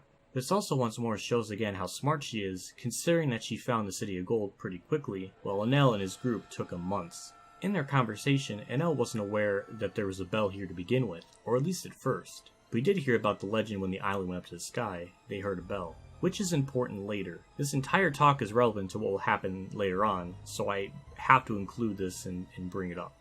Enel brings Zoro and the rest of them down below to him, to which Robin says, "What have you done?" and realizes he has Logia powers. Now, to briefly define what Logia powers mean in the One Piece universe, is that it's one of the 3 rarest devil fruit types. It grants the user to transform their body's composition into a natural element at will, as well as create and control it. The issue I have with this is the second time she saw him use his powers. Just mere moments ago, he used it on one of Enel's workers who warned Konis and her father about an arc that they built, and how he imprisoned them, and plans to destroy everything. It makes much more sense for Robin to realize the Logia ability right away, considering the one person she worked with before, being Crocodile, had the same ability. Shockingly, the anime does fix this problem. In the anime, she realizes right after he uses it the very first time. It is shocking that the anime fixes a manga problem, because up to this point the manga has done either a better or an equal job to that of the anime. The anime as well adds some reaction shots to her watching Enel's ability by being in shock and horror, and about how terrifying his power is. She spots Zoro and asks, "Did you come down with the ruins?" He launches a boulder off him and says that he nearly died, and Robin says, "Yes, you would've, if you were normal." Zoro asks her where is he, and she says it's your City of Gold, but there's no gold here. Zoro and Robin end up spotting Nami as well, as we see her calling Nami Navigator. That's just the first thing I want to mention about this. It seems Oda wants us to be reminded of this again. Despite all the growth that Robin has had in this arc, and how much she's enjoying this group, there's still that part of her that just doesn't want to get too close to them. And her naming scheme continues with how she calls Zoro Swordsman and Nami Navigator. Her wording or phrasing when she said it's your City of Gold really emphasizes what they were interested in most. And it seems like she wanted to distance herself from the group and subtly hint that it's not something that she's interested in. I just found the way she worded it to be very interesting. Viper attempts to attack Enel and he dodges it. He says to stay a while as the game isn't over yet. He's confused by this and Enel goes on to explain what the game is. This has gone on throughout the arc, but I haven't mentioned it up until now as it wasn't relevant to this video yet. He says to Viper that him and those behind him are the players. It's just an amusement. It's been a silly little game. Starting from when you set foot on the island, to 3 hours later, he wanted to see how many of the 81 people would remain. It's a survival game, himself included. He predicted that there would be 5 survivors. Only 3 minutes remain until the 3-hour limit is up, which means he can't have 6 people left. The kami cannot make a false prophecy. He questions who shall disappear. Will you fight among yourselves, or shall he obliterate one of you? Zoro asks her, "How about you?" and she says, "I'd rather not." And he says, "Me either." Both Gainfall and Viper refuse, and all 4 of them say, "You're the one who should disappear," as Enel says, "Bad choice." As silly as it may be to note this in hindsight, but it's important to take notice that Zoro and Robin don't fight over this and both easily agree on not fighting each other, along with those 2 saying to Enel that he's the one that should disappear at the same time. I think it's subtle, but it's just more and more growth that the 2 have. Gainfall asks him what are his intentions, and says a happy return. There is a place he must return to. They call it Endless Vars. The land there stretches out farther than the eye can see. That is paradise he seeks, a land that is worthy of him. The foundation of this country in the sky is unnatural. Land is for the place of land. Humans have a place for humans, and the kami has the place for the kami. Each has a place to which it must return to. He plans to drag all the humans down from the sky, which will destroy the country in the process. He takes Gainfall out with ease, to which Zoro is shocked by his devil fruit. Robin says it's probably the Rumble fruit. Of the many powers, it is one of the few that is considered invincible, the power of lightning. He says that his time is up for his prophecy, and now there are 5. He's glad they survived, and he'll depart to the Endless Vars, and he'll take them all with him. Robin says, "What if we refuse?" And Enel is confused by this and asks, "Why would you?" He's decided. If you stay, you'll simply fall to the ground with this country. She says it's true your powers can make that happen, but if you destroy this country, won't you be destroying the things you want? Like the Golden Bell, you mean, says Enel. He's already had an idea of where it is. When he thought back to her actions, he saw there's only one possible place. In the anime, they make this clear what Enel's referring to. It is when she's exploring the City of Gold and notices the giant jack and looks up at it. She's shocked to hear this, while Enel says that they are probably thinking of the same place. He says you look surprised. Did you think you can trick him with that maneuver? You are shallow. He despises conniving women, and electrocutes her. Zoro catches her and says to Enel that she's a woman, and he says that he knows. Zoro angrily charges at him, and they clash while he says at him, "Are you out of your mind?" He does his best to fight him, but ultimately loses in the end, along with Wiper, leaving Nami the only one left as she goes with Enel. All this build up to Zoro and Robin's growth with all their interactions together, and it all leads up to this big moment for him. I always found it to be extremely underrated and just underappreciated. This is the moment where we see Zoro truly care for her and sees her as a friend. The fact that he caught her before she fell to the ground is a great way of showing us that he respects her and is just showing how much he values her. He's clearly pissed off about what Enel has done, and by saying that he's out of his mind for what he did. This is a moment that the whole Jaya and Skypiea arc has been building up to, and this is just a small little thing in the grand scheme of things in this arc.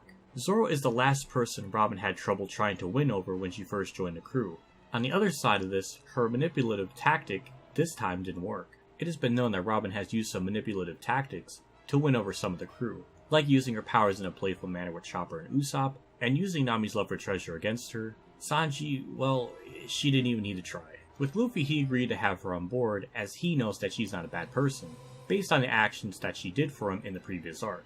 Zoro was just the only one she could not win over right away. This is just such a great moment for Zoro here. The fact he's even saying to Enel that she's a woman can infer that he shouldn't have done something so horrible to her, is my assumption. Even Nami yelling out to Robin in fear for her life is just really gut-wrenching. This is the real definitive turning point for the two to truly show how much they love and care for her, if it wasn't clear enough that Nami likes her already. But this pushes that point home so well. I just love this. I do have to question the period of time that Enel is referring to when he found out where the bell is. Like I was saying earlier, the anime makes it clear that this happened during the period of time when she goes to where the bell is supposed to be. But what is baffling is that, why is it after she saw where it would be, did she then start questioning where it is and having no hopes of finding it when she's saying this to herself? If she knew all along, then why is she so surprised when Enel is mentioning that the bell is in the sky to her? She doesn't know Enel has the ability to hear people, so it's not like she's trying to trick him. She was in fact being genuine in her shock. Enel never directly specifies what moment he's referring to, but if we look at what the anime is referring to, it is in episode 178, and they're even using the same exact shot. But in the flashback, it adds her looking up, which wasn't in the original episode of 178. But again, the issue still stands is why is she still acting like she doesn't know when she just noticed it? It just doesn't make any sense. The way I took Enel's statement was that he was referring to possibly when she looked up when he brought Zoro, Wiper, Gangfall down to him. That's my only assumption. It makes the most sense and there's less contradictions. Because if we go with the anime's take, then their whole conversation is trying to tell us that she was manipulating him, but that's if we are supposed to assume she knows Enel's ability and is trying to trick him. But she has no prior knowledge to it. In fact, when they first encounter each other, she doesn't even know who he is and has to ask his name, so she has absolutely no clue who this person is or his abilities. This just overall confuses things even more, and I just think the manga makes this better. Sure, it's more vague, but it leaves it open to more interpretations, with some context clues given in the story, along with having less plot holes. The only way this makes sense is if this was just an assumption on her part on where it could be, and she wasn't 100% sure yet. But once she saw Enel bring that island down below to him that was on the jack, and things can be up there on that, maybe that's when she figured it out. And that is what Enel's referring to. I don't know, it's just a confusing mess. Luffy gets out of the snake as he's had his own wacky adventure after he got separated from the group. A hole in the ground grabs his attention as he goes to it. He goes to Zoro asking what is he doing. With him there, how could this happen? He asks where Nami is as she's not there. Robin groans and Luffy hears as he goes to her. She says that the navigator was taken. He tells her to take it easy. Did this Kami guy take her? Did he take Nami? Where did they go? She says she doesn't know, but listen closely. She goes on to tell Luffy that Skypiea will be destroyed. Asia asks her if her village is also going to get destroyed as well. She says everything. He said he would return everyone in the sky back down to the earth. Luffy asks if Enel will definitely go to where the bell is. Robin says yes, that's for certain. If you look for him anywhere else, you might miss him entirely. It'll be too late. With Asia leading Luffy to Enel with her mantra ability, Luffy goes to confront Enel for the final battle. First thing we notice once more is her naming scheme continued by calling her Navigator. It's odd how in this dire time, she's not even using her real name, which can still stem back to her fear of getting too close to these people. I just find it interesting she continues to use this name scheme, even in this really important time. But I really like how tender and kind Luffy is to Robin here. It's something I wouldn't even really consider, but when we see how he tries to wake Zoro up by grabbing his unconscious body, and then with Robin, it's just really sweet of him to treat her with a little more respect and worrying for her, and even putting her head in his arm.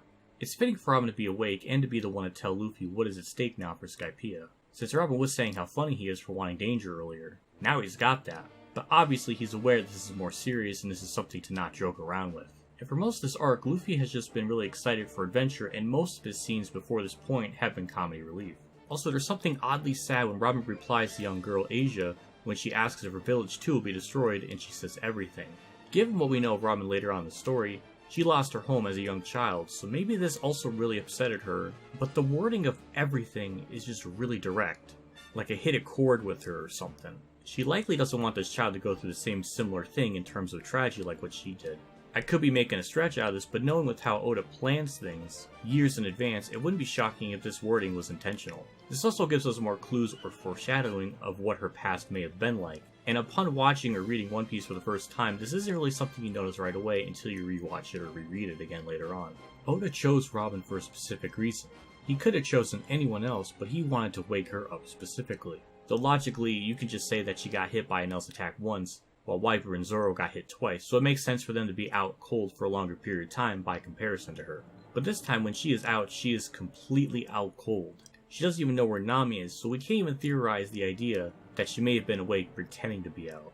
Overall, this scene gives us a lot in terms of advancing the plot and the story, as well as nice character moments for Robin as well, which is always appreciated. She leans herself up against the wall and says that they need to get out of here, at least get to the top level. She won't be able to carry them all at once.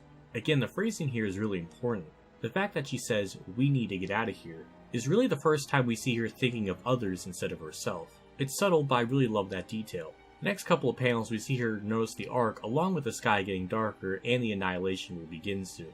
We see her slowly continue to move the unconscious people up to a higher level. She notices the ship and it's going to the bell tower. She wonders what happened to Navigator and the others, and hopes that they're not on the ship.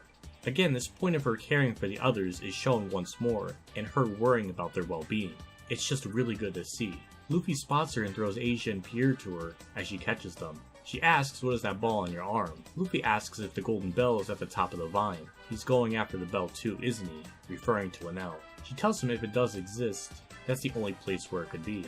Before she can even finish her sentence, Luffy runs up the vine. Through their conversation, it's very clear she's worried about him. While it's nothing new for her to say his name, she does it twice here, and even wondering what's going on with that ball on his arm.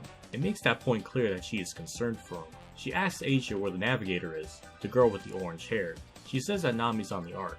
Even when she's wondering where Nami is, she still refuses to say her actual name, which is just another layer of how much she doesn't want to get too close with these people. Asia is wrong on where Nami is as she escaped the Arc, but Nami spots Robin and she replies with saying Navigator, Longnose, and Mr. Cook, which is the first time she gives Usopp and Sanji nicknames. Nami tells the group that she'll chase Luffy down on the waiver while they go on ahead to the Mary. Robin is shocked to hear Nami say this. We must put it into perspective that Robin has never seen Nami be so brave and courageous and willing to go after Luffy by riding up the beanstalk. Earlier in the arc, Robin praises her bravery for swinging across the sea, but now she's seeing her doing something even more courageous than that, which surprises her. When push comes to shove, Nami will do very brave things to protect or go after the people she cares about, and Robin is seeing this from Nami for the very first time. I just love these small things that you can take from one panel. Usopp tells her to hurry, and they gotta carry them all to the ship somehow. Zoro and Gonfal wake up as Robin says it has begun. They must hurry. There's nothing more that they can do here, as we see Viper stare at his homeland being destroyed. Asia and Usopp try to get his attention, but he won't budge. She says to him if they don't get away, they're all gonna die. Viper says, Enel, what gives you the right to take away everything? Viper asks Robin if the golden bell is the thing that she just said, and she says yes. He asks if Enel is after that. How do you know, and where is it? Near the top of the giant vine, she says. She tells him of the ruins of Chandra are on the lower layer, and this vine pierces through the center of the city, ground and all. But it's said on the map of the ruins that the Great Bell Tower was located in the center of the city. In other words, the vine must have been twined with the bell, forcing it up even higher. In the manga, it is really odd how this conversation starts. Viper just asks her about something that he overheard from her, but who she is telling this to is just completely off panel. It is pretty jarring and clunky here in how this is done, but in the anime it fixes this, as we hear Robin saying that Enel has already reached a high altitude. It's only a matter of time before the arc reaches the top of the beanstalk. As she says this out loud, Viper overhears it. It's still a little weird in how this is delivered, and this is directed at no one, but it makes this a little more clear instead of this being off panel. It is really nice of Robin to let Viper know where the bell is and how it can be up there. While she has no prior interaction with him up until now, she can tell just by his actions of how much it hurts him to see his country like this, and how much he cares for it, and hates it being destroyed like this. She is reluctant enough to let him know about everything that she knows about the bell.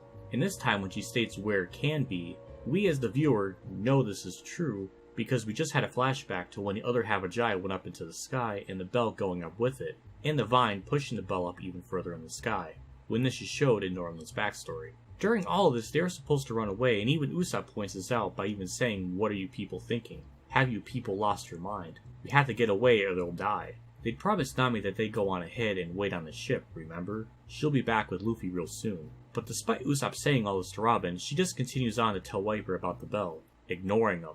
This does show once more the level of respect that she has for the Shandain people, and she knows exactly how Viper feels in regards to the threat of his home being destroyed, because Robin knows exactly how that feels, as she once went through that herself. Nami finds Luffy as he's surprised to see her, as he thought that she was still up on the arc, and was still planning to get her off it. Nami tells Luffy to get on as they have to get out of here. He says that he can't do that. Even if he doesn't have to save her anymore, he's still got some unfinished business here. The golden bell is up here in the sky. She says who cares about that? The gold doesn't matter anymore. Their lives come first. If it's the gold you want, you've already got a ton of it stuck on your arm. Just give up on the golden bell. You'll get killed. He assures her that he won't die, and that she saw it too.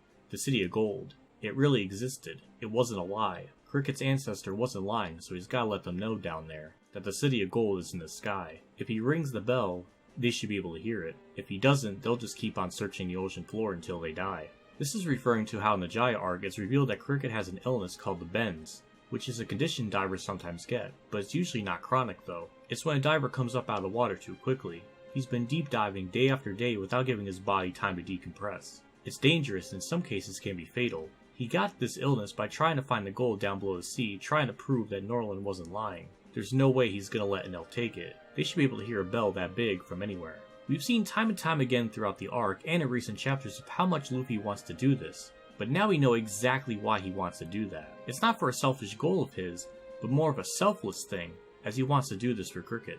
This is a Robin video, you may ask, so why am I talking about Luffy so much? Well, what happens later is important to know the context to this scene.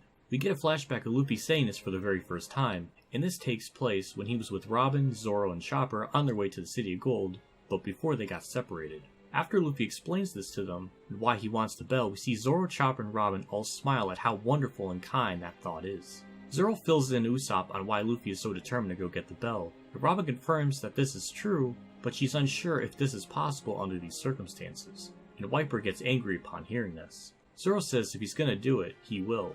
Once he puts his mind to something, there's no stopping him. Even if Nami tries to bring him back, he won't go with her. He and Enel are after the same thing. Nami sends down a leaf which has a message on it. It says to cut down a giant vine so it falls to the west. She plans to take Luffy up to the ship as she's the only one that can ride the waver. She plans to take Luffy up to the ship as she's the only one that can ride the waver so well, as when Luffy tries to ride it, he wrecks. Zoro and the group figure out what Nami and Luffy plan on doing, and Zoro says that they have to do it. A bolt of lightning nearly strikes him as Zoro says to get to solid ground. He goes off running towards the vines, saying that the only ones who could reach Enel before that thing drops are those two. They're their only hope. We see a nice character moment from Zoro throwing Chopper to Robin and having him trust in her protecting him. We also get this line of dialogue told to us from Zoro with him saying that once he puts his mind to something, there's no stopping him. And we'll see this more, just how far Luffy is willing to go with his ideals, goals, and what he'll do for people he cares about. Zoro successfully cuts the beanstalk and gets electrocuted, but he only cut a part of it and it's still standing. Viper says that bell, it is the Shandians who inherited Kalgra's will. Only them ringing it gives that bell its meaning. What does that straw hat have to do with it? Robin looks at him, but Usopp tells her to ignore him. There's no way a guy with serious injuries like that will stop them. Taking that vine down comes first. Luffy and the others are waiting up top. He then runs to the vine trying to knock it down. Wiper says to wait, but then Robin says to him that 400 years ago a certain explorer lied and said he seen a golden city in the blue sea. He was ridiculed by society, but his descendants believed in his words. Even now, one of them continues to search the blue sea for the city of gold. The boy with the straw hat thinks that if they ring that golden bell, they'll be able to tell those people that the city of gold was in the sky. Isn't that a wonderful reason? He's a romantic. Even when things look hopeless, he would give up his chance to escape, just for that. He's a bit crazy. He asks what is the name of that descendant, and she says Mont Blanc Cricket. Wiper realizes that his ancestor from 400 years ago must be Norland. He then goes to the vine and uses his rejectile to blow a hole into the vine as he tells a giant jack to break as it begins to lean. This whole sequence is just incredible for what it does for both Wiper and Robin. Wiper being so prideful, not believing that no one else should ring the bell. But it's not until Robin explains to him why Luffy wants to get the bell, which also similarly aligns with Wiper's ancestors and their reason to ring the bell all those years ago, which was to let Norland know that they are waiting for him until he returns back. Upon hearing of this, it gives Wiper the motivation to help Luffy in his goal. It's a powerful moment and beyond words just how good this is. And Robin is the one to tell him this. Without her, this moment wouldn't have occurred. And we see how much she admires Luffy and Usopp's determination to ring that bell. And it's a great character moment for Usopp as well, because originally he was just going to run away, but once he heard Luffy's plan, that inspired him too to help in some way. And it's a wonderful Robin moment to see her appreciate their ideals in this, and saying that it's just a wonderful reason. She can't help but smile as she's telling Wiper all this. The anime does a great job of this scene too. It makes it a little more clear that she's referring to both Luffy and Usopp in their motivation to knock the vine down. In the manga it's a little more vague, but I could be misinterpreting it, but I just felt it wasn't totally clear. It also adds an inner monologue from Wiper saying, Kagura, your friend's descendant, referring to Norland, is still waiting to hear the golden bell. They're good people. Wiper alone is just an amazing side character and honestly could have his own video on his own with just how much characterization and growth he goes through in this arc. And we have Robin to thank for this amazing moment, for giving him the inspiration to help Luffy out. He just tries to go to Wiper as he's standing amongst the ruins as debris is flying everywhere, and tells him to run. Robin stops her and even mentions that it's too dangerous. It's a small but yet nice characterization moment for her, and this is an element that we don't get to see too much from her with caring for another child's well-being, to this extent. But it's great nonetheless to see this seemingly maternal instinct kick in for her here. Luffy not only defeats an elf but punches him straight into the bell, making it ring. Robin comments on how beautiful the sound is. The sound makes it all the way down to the blue sea as Cricket hears it and can rest easy knowing that Norland wasn't lying about the city of gold, and it really existed in the sky. He sees Luffy's shadow up there and says thank you. After the epic battle has concluded, we see Sanji and Usopp talk about the bell, and Usopp mentions how it fell and likely lost any chance to get it. He says that's too bad as they lost that flashy gold-plated boat of Reynolds. The only golden thing about the city of gold now is its name. He says he'd rather have dials than gold. They can't get those once they're back in the blue sea. Robin overhears this conversation and smiles. This is such a cute and wholesome moment here. What makes it so good is that during our talk, once Usopp says that he'd rather have the dials over the gold, she smiles. It's a small thing, but we can tell she really appreciates hearing that and likely makes her happy that Usopp isn't solely motivated by gold. And I believe this is the moment too where she understands fully that this group isn't selfish and are a good group of people. Sure, they do like gold, but it's not the end-all be-all thing that they are after, and will put other people and the natural joy for discovering land and technology related to the Sky Island ahead of gold, in particular. Later on we see the group partying, and she again, just like in the campfire scene, is just completely enjoying her time with them all, and it's just once more really beautiful to see. During the middle of the night, after the partying, Luffy wakes Nami up saying that they're going to steal the gold and run. The anime adds some reaction shots as they are hearing Luffy's plan, and we see Robin smiling, which I'm not a fan of based on everything we've seen with her. This shouldn't make her happy to actively steal from them. In the manga, everyone is silhouetted, so no expression can be seen. But Robin's posture is a little off when you consider everyone is huddled around each other, for the most part, and Robin's body is positioned away from the group. I could be looking too much into this, but it lines up with what we know of her up to this point. I do think in the case of the manga, this makes this work a lot better. I haven't really mentioned the anime all too much, as I didn't really have much to say as it adapted the manga material amazingly well, and I didn't really have anything else to add to it. One Shandian tells the chief that they found the golden bell as it was caught on the toppled giant jack, and that they'll get people to pull it up. Robin notices the bell tower and mentions the poneglyphs. Stones she'll never find, if she doesn't look for them. She really thought her search would end here. They pull up the bell and see the poneglyphs that their ancestors risked everything to protect. They don't know what it says, but Robin comes in and reads it out to them. The chief asks how does she know those words. She says that they were carved in the ruins of Chandra. She asks if they are the guardians who protected this down through the generations. He's surprised how she can read the letters, and Robin takes a look at it and reads that an ancient weapon bears the name of the god Poseidon. One villager asks why does it talk about something like that. She thinks to herself that it's another ancient weapon, a different one from the Pluton in Alabasta. To think that such dangerous things continue to sleep in this world, even now. Another myth she guesses, as she doesn't want to know things like this. The villager mentions that there are those letters carved over on the side in the same language. She looks and is in utter shock. It reads, I hereby guide this document to its end. Pirate Gold D. Roger. She can't believe what she sees, as the Pirate King was on the Sky Island at one point. She questions how does he know these letters.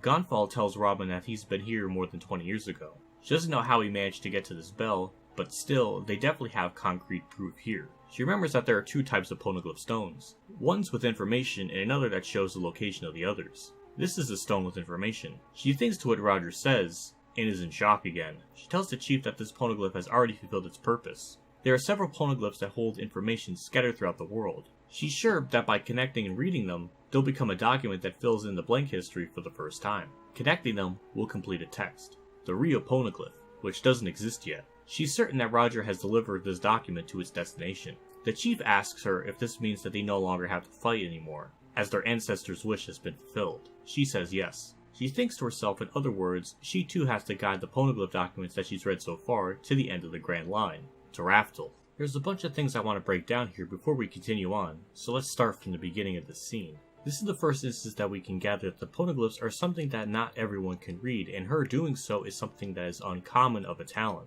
We'll get more context for this later on, though I'm certain viewers at the time didn't think too much of this right off the bat, as the Skypeans and Oceanians are so far separated from the Blue Sea that it may be plausible to think that this sort of stuff was just never imagined to be possible to be read to begin with. We get another ancient weapon just like in the Alabasta Arc, and there seems to be a connection to more of these out there in the world.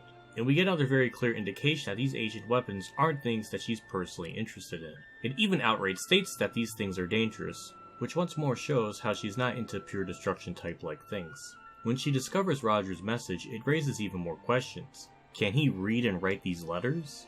How did he find this? It's something that has been questioned for many years. It was only recently answered in Wano, where we got to know that answer fully. But it's fascinating to see these things being planted this early on in the story, and Oda giving us these answers much later on, even if that gap in between that time period was over 15 years. She reveals to us that there's two types of poneglyphs, which is something new and gives us more lore on how these stones work.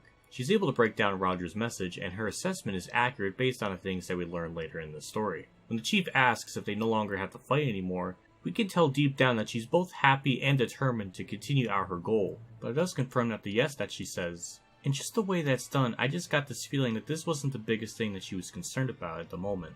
While she does respect the culture and its history, her showing individual care for other people is still a bit shaky, as the Straw Hat crew is really the only group of people that she's a bit more open with. This kinda stems back to her only thinking of herself in some cases, but it's obvious in this case, she has other things on the mind.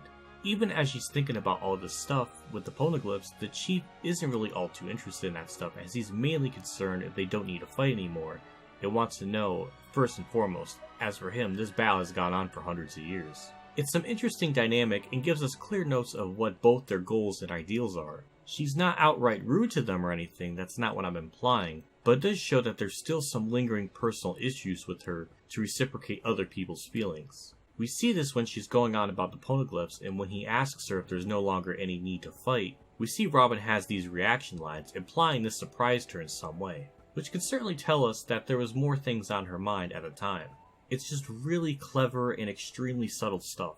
This also recontextualizes Robin's goal, as even the poneglyphs that are with information on ancient weapons could still be useful things to her, even if she's not personally interested in these ancient weapons. It does mean as well that every poneglyph that she's seen up to this point is rather important, and can't be overlooked, and can fill the document of text that fills in the Void Century, which is something that the real poneglyph can do once all the information is found. Before she goes to where the bell is, we have a scene where Usopp wonders where Robin is at, and Zoro says that she went off somewhere. It's small, but it's good to see Usopp think and worry about where she is. While we haven't seen him have too many interaction moments with her, we'll get a lot of that later on down the line. But it's clear at this point he's no longer scared of her like how he was when she first joined the crew. We see again that she went off somewhere without telling anyone, which is something that she did in Jaya, and it's shown here again. Which still stems back to her issues of being afraid of getting too close to these people, and all the other points I mentioned when this happened the very first time. But it's interesting that we see this again. A villager offers her gold and gives her the broken bell tower support as their way of thanking them for defeating an L. She says you don't mind, and I'm sure they'll be thrilled. Gonfal says to her that the boy with the straw hat to him had the same feel about him as Roger once did. She says his name is Monkey D. Luffy. She's quite interested in him herself. He's surprised at the D initial and says that it can't just be a coincidence. Perhaps not, she says. In any case, she's sure Luffy is destined to make his mark on history. This is another instance of Luffy and Roger being similar in how they act in the story, and the earliest mention of this was way back in Logtown. And Robin is clearly interested in him, most likely based on his D initial, which can tell us that this is another reason why she joined the crew. I think this here implies it pretty well. When she says perhaps not in response to Gonfal's comment about it being a coincidence, means that she may believe that this perhaps isn't a coincidence after all, which is rather interesting that she says that here. Luffy says that Robin is late, and Zoro says do they really have to wait for her? He wants to go on ahead to the boat. All of them call him an idiot and fight. It's just so wholesome how the group act here. We know deep down that Zoro cares for her fully at this point, but he's just being impatient. And how the rest of them disagree with him and are willing to wait for her does show another nice layer for their care for her. While Robin is away, the crew takes treasure from inside the snake's mouth. When they see her, they tell her to hurry up as they stole some gold. They notice everyone's coming back with her, and Usopp mistakes the pillar for a huge cannon. The villagers think they are leaving early, and Sanji thinks that they are busted and they need to run away. Usopp comes in saying how they risked their lives to come all the way up to the Sky Island in the Golden City, and not to come back home empty-handed. Sanji tells her to hurry or she'll get caught. The villager says what is he talking about? They want to thank them. He asks Robin, aren't they going to take the gold? She laughs and says looks like they don't want it, as she runs off with them. There's something extremely wholesome with how happy she is here. While the scene is funny with the crew misunderstanding what the Skypeans had in mind for them, Robin is just laughing and smiling away. We once again see her open up and really enjoying her time with the crew, and I just find it so heartwarming, especially considering what's to come in the next 3 arcs. The reaction she gives here reminds me of a version of her that she always wanted to be. It reminds me of how she is post-time skip. It's like just for a brief moment we got a glimpse of that here. She obviously knows their plan on stealing the treasure, but it doesn't upset her here. I think at this point in the series, she realizes that these are a good group of people, and even Usopp's antics of saying how they want the gold after coming up to the Sky Island, the Golden City, is obviously a lie, which is a standard Usopp trope, but to Robin, she's not close to him enough to consider that originally. But we know that she knows that what he's saying is a lie, as you overheard him saying how he was happy with getting the dials over the gold. Even her waving to them all is so cute. It's just amazing what this crew has done for her by showing such compassion to her. Compare that to when she was at the bell earlier, she's a little more quiet and not nearly as expressive as she is here. Just the mere mention alone of Luffy just makes her really happy. She just completely lights up, and I adore this. As the crew is leaving the Sky Island, we see her happy with the group again as they go home to the Blue Sea. As they descend down, they hear the bell ringing as they all smile. While the group is chanting about the gold that they got, Nami says that they have to land before they can start dividing up the treasure. Robin asks her where the ship is headed, and she freaks out that it's off course.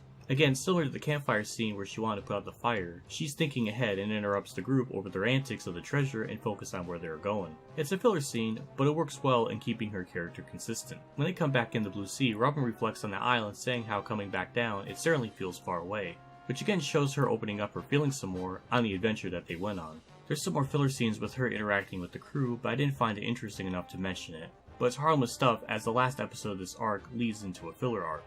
And that will finally conclude the Skypiea arc. My goodness, what a section. I didn't imagine this to be this long, as there's just a ton of stuff to go through with Robin, and this is her first real big arc with the crew, and every bit of interaction that we see, even if it's big or small, adds up in the grand scheme of things to make us feel for her that much more when we get to the next part. Everything is so carefully crafted that it's honestly unreal how good this all is. This arc really gives you the time to get used to her and to be comfortable with her and her place on the crew. It's really at this point all of them really value and cherish her a lot, with maybe Usopp and Sanji being the only two with the least interactions with her, but we'll get a lot more with that later on. Skypiea is just a great arc among many reasons, but one of them is just the time that we get with Robin. If you take Skypiea out and then go to the next arc of Long Ring Longland, then we wouldn't feel nearly as connected to her as we do now with what happens to her next. It provides us time to care for her. We see how much she loved the ancient ruins of Chandra, and getting excited over old relics, and how far she's willing to go to protect them, as displayed in the Yama fight. It's very clear this is what her heart is at, and she enjoys this and her goal to acquire knowledge. No tricks, no manipulation, it's truly what she likes. Through Jaya And Skypiea, we've seen her open up to herself more, and really seeing her genuinely happy. We must remember too that this is the first ever sort of adventure that she's had in her life.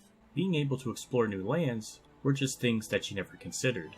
Implies to me that if she did those things at any point, it was never an adventure to her, but more of a task.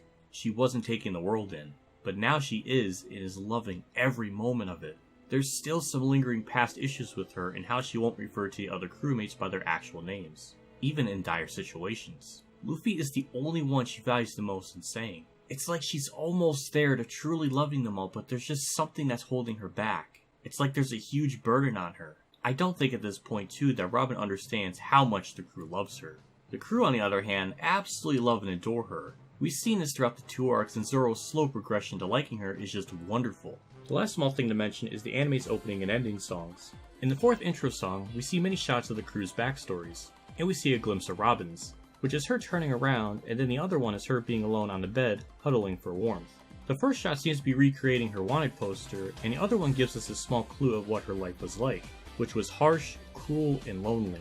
It predicts some elements of her backstory despite the anime staff not knowing at all of what her past would be like yet. The 12th ending song is even more interesting. The song features the crew's either friends or family waiting for them at home. Everyone from the crew is shown except for Robin's home. It's mysteriously left out. In hindsight, this is really sad because Robin has no one back home waiting for her. She has nothing. It's horribly sad. Again, the anime couldn't have known her backstory yet, as when the ending came out, it was first featured in episode 182, and the manga was only at chapter 310, which was in the middle of the Longland arc at the time. But it is some brilliant accidental foreshadowing of her past, and it works extremely well. And now I think that finally wraps up this part. I really appreciate all of you for watching. I want to also thank the One Piece Wiki for all the manga chapter information, as well as the One Piece episodes as well. It's been a huge help for me. I also want to give a big shout out to the person who created a thumbnail for this video, Oceaniz, who did a fantastic job on this. A link will be in the description of his Twitter and his YouTube page. Last but certainly not least is a big shout out to AO Cartoons for doing the Robin expressions as you see throughout this part. He's been a big motivator for keeping me going with this series and being able to talk about all this with. He's been a huge help and he's super awesome, and definitely check out his Twitter. A link will be in the description. Thank you to my patrons as well, as this series means a lot to me and I hope you all stick around for the future. I know I haven't been posting much videos lately, but after seeing this part, I think you'll understand why. You are all awesome, and any of you want to be a Patreon supporter, the link will be in the description. I'll see you all in part 3, which will cover the Long Ring Longland and Water 7 arc. When it'll come out, I have no idea. But stay posted on either my Discord group or Twitter for my updates, and even my YouTube community tab. Thank you all for watching, and have a good day everyone.